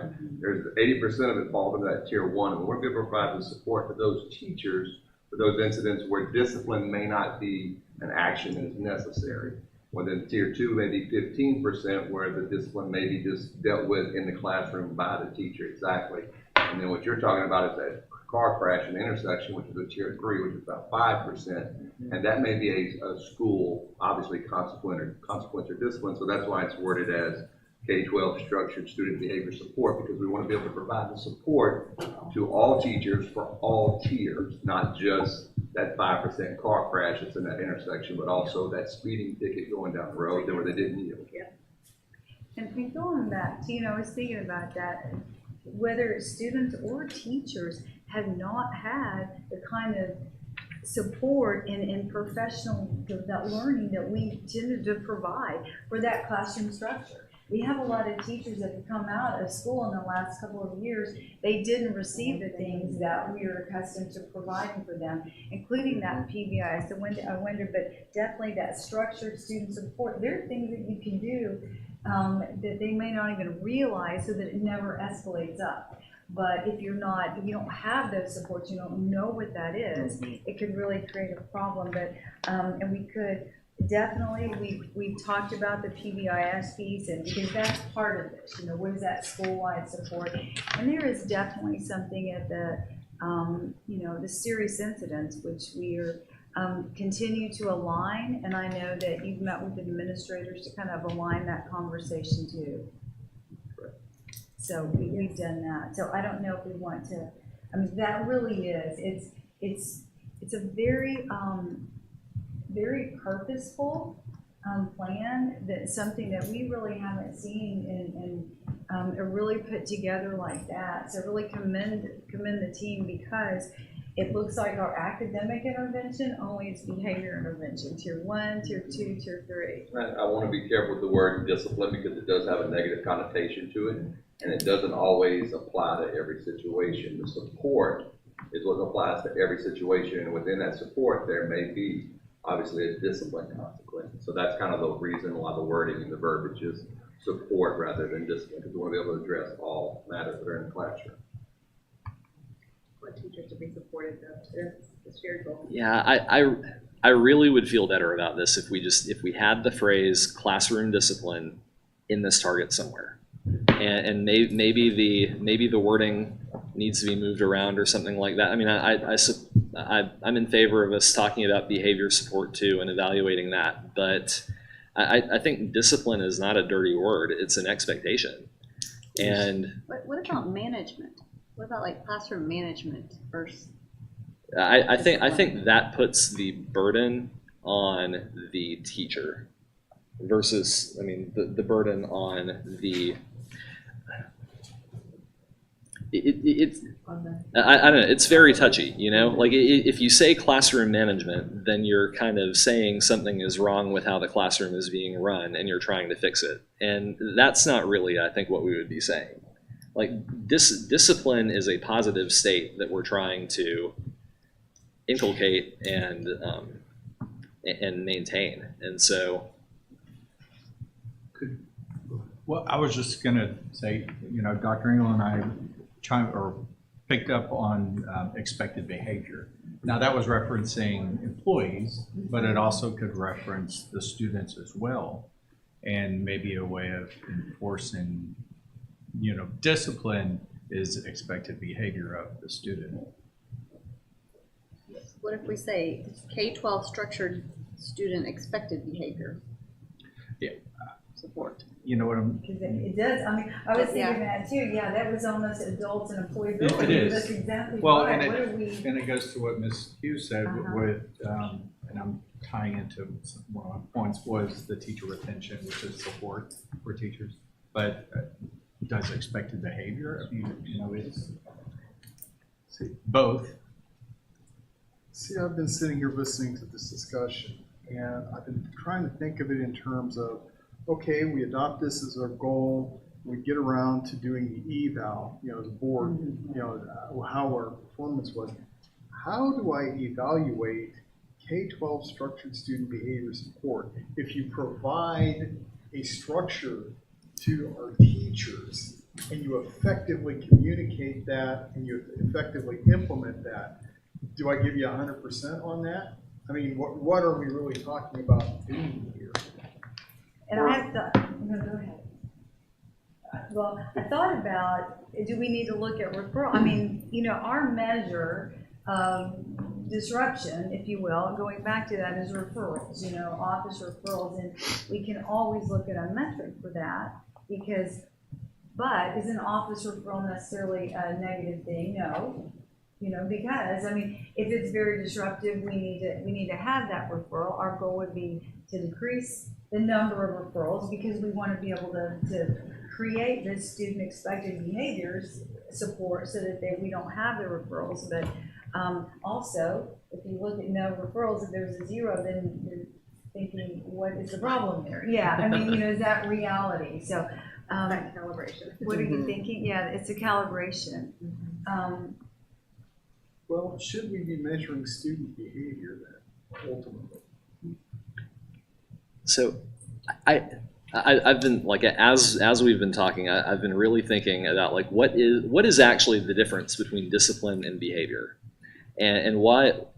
And I think my problem with the word behavior is it takes the locus of control away from the student. Locus of control, I mean, if like the concept is who actually has control over what is happening, who has control over your actions. And I think when we talk about behavior sometimes, it becomes very fuzzy over where the behavior is actually coming from. Sometimes it's because the student is doing something wrong. But sometimes it's not because they're doing something wrong, it's just they haven't learned the right thing to do, or there's a circumstance that's causing it, whereas discipline is right or wrong. And so the reason I like that is because we are actually trying to develop students who can distinguish right from wrong and make right decisions. I think if all we ever talk about is behavior, then we're denying some agency to students who actually do have the ability to know what the right thing to do is in certain situations. And if they don't do it, it is their fault and there needs to be a consequence. Lying is not something that they can blame on someone else. Cheating on a test is not something that they can blame on a circumstance. Now, maybe some kind of outburst is. Maybe not sitting still in a chair for 3 hours straight is. But that's kind of the difference, and I think why they both deserve emphasis, because ultimately we're trying to build students who have good behaviors. They're taught how to behave, but also they make good choices. They know right from wrong. They're students of character. And that character education is what leads into discipline. And I think that is a function of school that we don't just want to leave by the wayside. And so I'd really like us to emphasize both. Well, and I wonder about putting a PBIS measure in there because there's a metric and the teachers then take they do the self-evaluation, they do the metric. Is that something accurate that we could put in? Yeah, I mean, we could, because really that's the teacher's assessment of what we're saying. We're looking at student behavior, expected behavior, still it's a positive because that's what we're expected to do. But then how are the teachers feeling that they're being able to implement, or do they feel like the students are measuring up to those expected behaviors? And I'm gonna defer just for a moment to my colleagues over there as far as, I hate to put a metric in here that is not, something that we So haven't what I hear you talking about is Uh-huh. accountability. Mhm. Yeah. Because when you say behavior and you say discipline in an educator's world, Well- that's what's tied into a misbehavior, you get discipline. And so I think that's where the verbiage is kind of. Discipline and That's where I see behavior it are the too. action. Yeah. I see But discipline as the behavior or reaction the to bad action, classroom behavior. related. So Exactly. if you What say you're asking behavior, for- What you're asking discipline for is a part of that. something that shows that the student is making a good choice, a right from wrong choice, which I see more as the word accountable. Holding these students accountable for the decisions or the actions in which they do in the classroom. Am I right there or am I off base? Yeah, I like the word discipline for it better. Conduct is even better. Do we still use the word conduct, or have we gotten rid of that too? Student code of conduct Yeah. is- Yeah. is So, what they're yeah, called. I mean, The code maybe, is there. yeah, maybe conduct is an even better word. There's an old George Carlin routine about how every word has been replaced by something with more syllables over time to make the meaning vaguer and vaguer. But that's neither here nor there. But conduct, discipline, there's no question what that means. Accountability could mean anything. So- Dr. O'Brien mentioned self-discipline. Is that a better word than accountability? Yeah, I think we're talking the same thing here. We're just trying to find the synonym that works. yeah. As far as kids making good choices in the classroom. I Yeah. like Yeah. expected behavior. Classroom conduct, classroom discipline, self-discipline. I mean, like I think you just need a strong word that really unambiguously means we're teaching students to make good choices, and we're rewarding the ones who do, and the ones who don't, we're trying to improve. And I don't know. I like conduct the best, but discipline is good too. But aren't we trying to wordsmith something that is measurable? Having a metric that can be measured, right? So I agree. I like the word discipline. I discipline my kids. Some people may disagree, but whatever. But I think if we can wordsmith it so that it could be measurable, that's the goal. So when you have expected behavior or you have accountability, some way of being able to communicate that in a measurable way is the goal. Right, and really what I'm after here is not necessarily every student has good conduct. It's, do teachers feel supported in maintaining classroom conduct? We all And- agree with that. School-wide discipline. Yes. So you're looking for a school to have the fidelity of school-wide discipline enacted. Yes. And that's a PBIS measure? But we can add in structured school-wide discipline. Yes, and I think that would be a different bullet, is what I'm thinking. Let's keep this, because we're still looking for that structured, that structured support. But, so, I mean, we're really focusing in on this support, but we can add another bullet. But- Oh, yeah, please. So you're under the physical emotional safety goal, right? Yeah. Uh-huh. And you're saying somewhere else, because I'm thinking for teacher support, that was the conversation we had. The culture and belonging goal is where I would put that, because, and it could be its own bullet, or it could even fall under increased teacher retention rate, because I think that goes hand in hand. They want to feel supported. It will increase and it's something that's measurable, because you do put those questions out to teachers, That's what I do you wanted feel like on we there. support you? So Yeah. it kind of goes hand in hand, and Yeah. find a way that it's measurable. I think either or, Yeah. but if I'd be fine with That was including one it of my there. talking points. I just Yeah.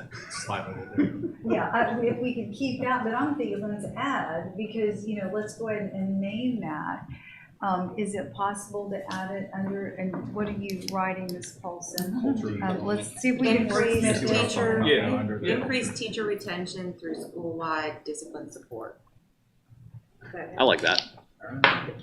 The word discipline. There you go, yeah. But back to Mr. Larson's point, what does this one actually, what's the metric here?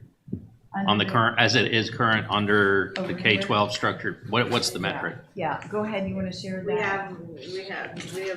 It is a system, it is communicated, we started training today on it. Schools are starting with their 3 main area goals in which they're going to implement and collect data on, and part of that PLC process that this is bringing into part of that behavior support process. So, yes. So the answer, yes, so we'll be able to show this is implementation, this was the training, and then the result should be a metric 2 under that Support. belonging, did you see? Yeah. And how did you word that? Yeah, so those should tie together, the implementation piece. Right, versus and the- teachers are actually saying, like, we Saying. have some way of finding out if they say they feel they're being supported. And so far, the training that we've done so far with new teachers and with training has been a very positive start to the year. So that's Good. Very exciting. So how did we word it? Well, I'm curious if this really should be directly connected to teacher retention. It might be increased teacher satisfaction or something that we can capture through our different surveys that we do too, that they have felt that things have more support. Because a teacher may resign for all sorts of different reasons, and so. Well, that's why I said it may be its own bullet. Yeah, Yeah. I think it's its own Okay. bullet. Yeah. I mean, when we go through those HR reports and this personal one, all that, yeah, for their own reasons. How about increased teacher satisfaction regarding school-wide discipline support? I like that. Yeah, and then we can look at surveys. Employees. So does that answer yours? Their earlier answers my question, and this, I think, answers Scott's Yeah. question. Yep. So can I bring up one other, and it's just a question to make sure. So you added under the academic achievement goal, the student attendance, which I'm very excited to see that. In the first version or first draft, financial stability goals, the second bullet was regarding average daily attendance increasing by 1.1%. Do those two numbers align? Because I remember we were at 93 and change. So I wasn't sure. 93.9. It's 95% is. Yeah, that's right. Yeah. 93.9. So those two bullets, one's here and one's there, they both I align. guess for quick consistency, we could just change it to 95%, so there's no. Yeah, I just know they both basically have two metrics, but they're both trying to accomplish the same thing. But So we just could make even- sure they both align. Thank you. I mean, even do we need, I mean, I guess we just put it under the academic? just- Well, we know the benefit, there is benefit on For financial, students. Yes. you know, definitely. so Okay. it should, I think, stay in both. Just want to make sure they both align. Good catch.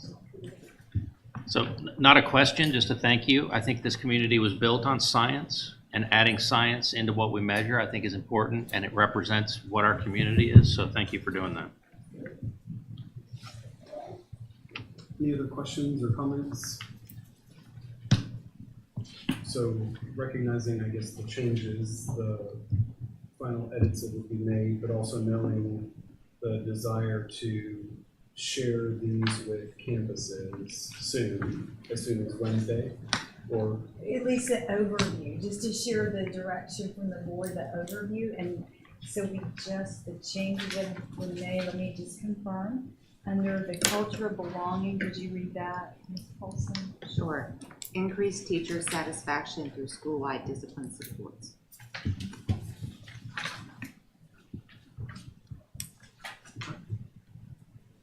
I think that was the main, just making sure the percentages are. And changing the percentage to 95%. Okay. Any other questions? Oh, no, I was just going to make the motion. Mr. Bowman?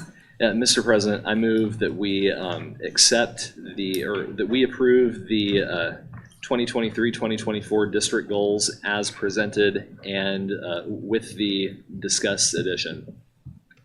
Thank you, Mr. Bowman. Any other questions or comments?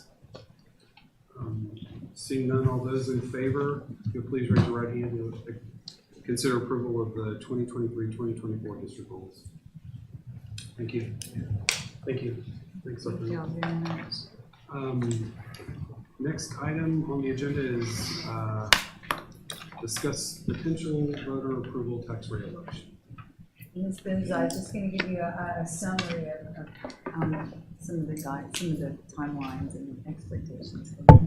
Okay, I just have a very brief presentation about the voter approval tax rate election. So in case anyone is still wondering what a voter approval tax rate election is, this election is held if a district adopts a tax rate that exceeds a voter approval tax rate. So we have received all of the information that we need to calculate what that rate would be. Our voter approval tax rate is 0.6246 per $100 of value. That's our maximum compressed rate, and that's the rate that we received notice from TEA. It's based on what our property values do every year. So we received that notice a few weeks ago. And then adding on 5 enrichment pennies, those are 5 of the 8 golden pennies that are available, plus the debt rate that we're required to service principal and interest on our debt, comes to 9.9446 per $100 of value. So any rate that the board adopts that exceeds that would require a tax rate election. Of course, with the passage of a tax rate election, we can maximize our state funding available, as those additional enrichment pennies provide it's getting to be almost 100% match from the state on taxpayer dollars. I also provided a little bit of a graphic here just to explain how the state and local funding is set up for school districts in Texas. Tier 1 funding is that funding that's based on the amount per student. That $6,160 per student is generated from Tier 1. It's offset by the tax dollars we receive on our compressed rate. And then looking over, you'll see the graphic with the golden pennies and 9 copper pennies, so a total of 17 cents. 5 of those golden pennies boards can approve without any voter adoption, but everything over that requires the tax rate election. I wanted to include a graphic about our tax rate over the past 5 years.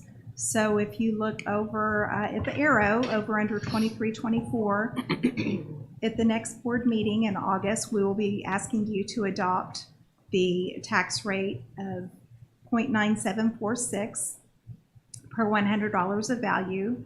This includes the 3 golden pennies that we would take to the voters for approval in November.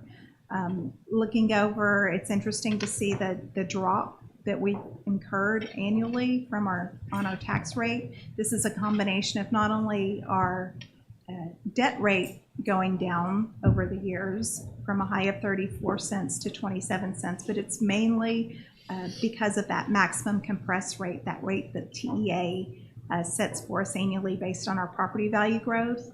And you can see this year that drop actually was 18 cents. We will request the board approve 1 additional penny to get us to the 5 enrichment pennies that you can approve, and then those remaining 3 golden that will go to the voters. And over the course of 5 years, you can see it's dropped, our total tax rate has dropped a little over 33 cents per $100 of value. And finally, just a timeline on the tax rate election. There's been a lot of things that have been going on to get ready for this. On Friday, we published a notice of public meeting to discuss the budget and proposed tax rate.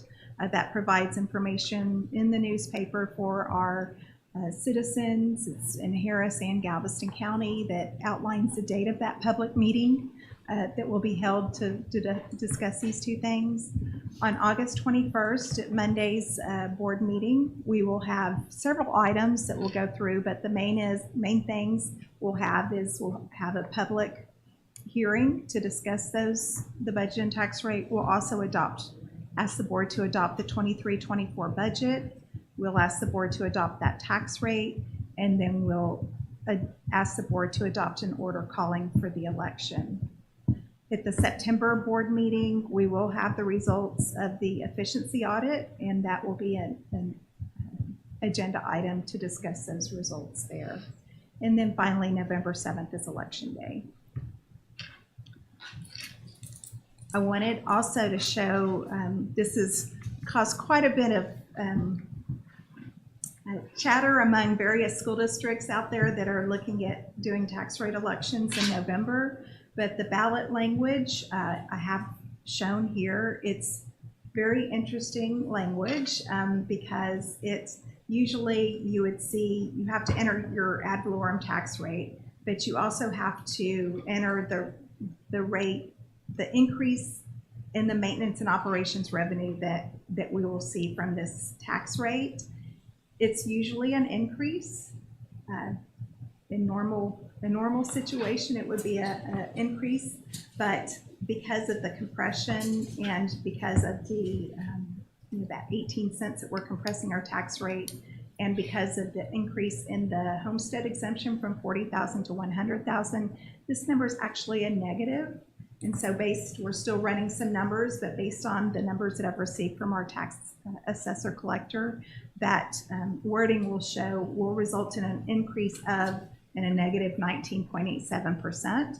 And then further down, where we have to put the amount of additional revenues that we'll receive from this tax rate, it will be a negative, and it's coming out to about negative $50 million. So this is the set language. You can't say will result in a decrease. You have to say will result in an increase of a negative number. So that is what the language will look like. So I will be happy to answer any questions that you may have. Wait, can you go back one slide back to the ballot language question? So they actually ratify a total ad valorem tax rate, so that includes INS? Yes. Oh, interesting. Because that's your voter approval tax rate is based, it includes your debt rate. You can't go over that debt rate based on our truth and taxation calculations. So the debt plus the M&O rate. Okay. So we're stuck to 27 cents after this passes? For this year. Okay. Yes. Any other questions? I don't think that changes anything. It's just kind of interesting that it works that way. Ms. Spence, after additional, can you actually spell out the word negative, or you don't? They won't allow you to do that. I'm just thinking that minus sign is going to seem really, really small as somebody's scanning. It does. I don't know if I can show anything other than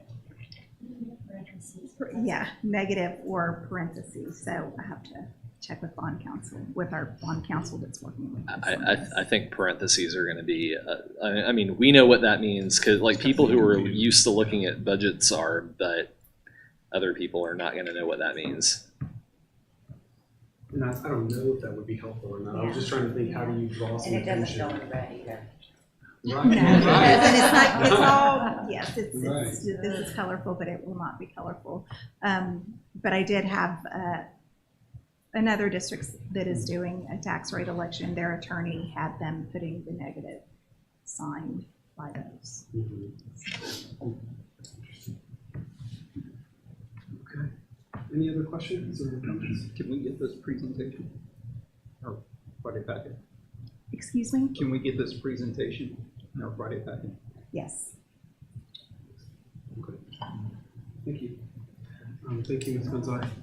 Next item is discuss district-wide intruder detection audit report findings.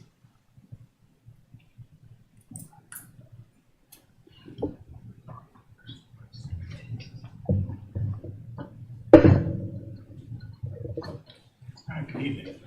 I know on July 24th, you were able to receive the information about the last Texas State School Safety Center intruder audit findings. Unfortunately, we weren't able to have discussion or provide any more information on it. I'd like to do that now. So that was presented in executive session, and you got the information on that, received that, and that information was submitted to the Texas School Safety Center the next day, on the 25th. They responded back on the 26th saying the way we addressed the findings was adequate. So we didn't have to do anything else regarding those findings. Those findings were very similar to another situation at another school that we had, which through the efforts of our maintenance department and our school security department, it was very much dealt with, and we're very pleased with how that's being addressed moving forward. This year, House Bill 3, that always comes up, House Bill 3 will require intruder audits throughout the year. There's not a 70% requirement that they had this past year. We actually received a 72% campus audits in our district, and we did very well. But moving forward, that it will be a future occurrence every year. We're not changing our practices. We're very, our standard is what our standard is. And we expect a certain level of professionalism to fulfill those standards.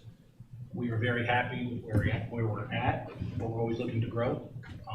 We always talk about the cycle of continuous improvement, and especially in the safety realm, we are always looking for that. Our team worked very hard over the summer. Information has gone out to the campuses already, to the principals. There's been an aligned message, a standard message that's been shared with all of them, so as to not depend upon messages delivered from various people. We want to have an aligned message that is a requirement at every campus across the district. So we're very happy with how that's being played out right now. The principals got it the first week they came back, and they're already helping the staff with that message as well. So if you have any information or discussion, want to receive any information or discussions, we're more than happy to have a conversation. Thank you. Thank you, Mr. Foreman. Any questions or comments? Thank you for making sure we added this to the agenda today. We did want to make sure that it's something that we had discussed publicly, and it was just something that we had not had on the agenda when we had discussed it in closed session. Yes, sir, and I apologize about that. But we appreciate it. I think it's absolutely important that we continue looking at safety across the district, and appreciate you and the SLOs and the team that continue to focus on that as a part of our overall school culture and organizational focus on safety. So thank you for that. Any other questions? Okay, thank you. Thank you, Mr. Flood. Thank you. Next item on the agenda is closed session.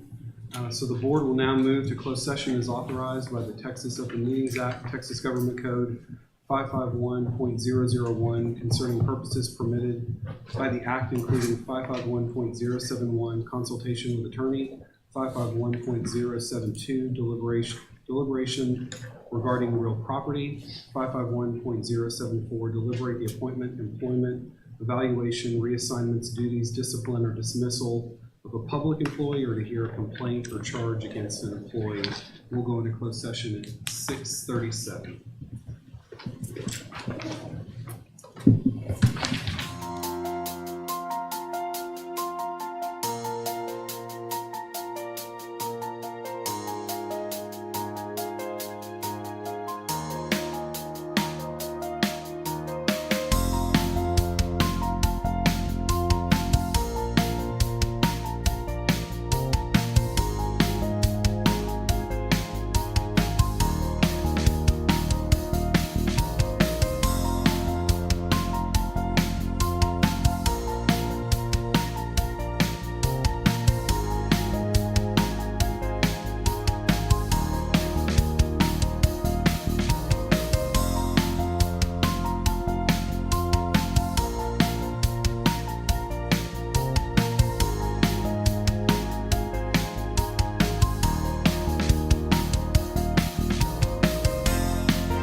motion for the first item on the agenda?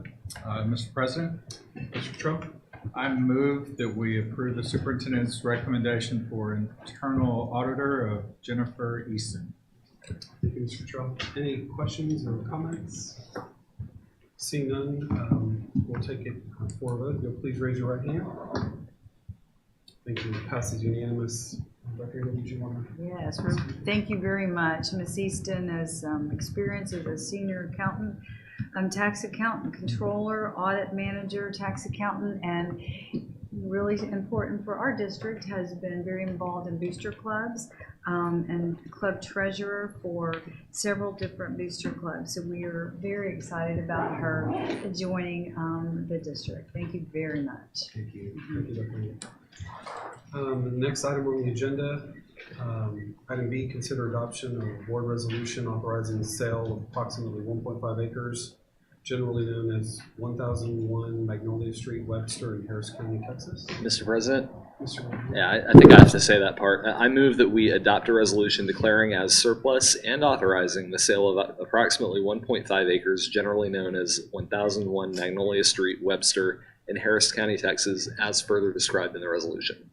Thank you, Mr. Bowman. Any comments or questions? Seeing none, all those in favor, if you'll raise your hand. All those against? Any abstentions? One abstention. Thank you. Thank you very much. I think that's it. That's all the items on our agenda today, and so at 7:23, we'll conclude today's meeting. Thank you.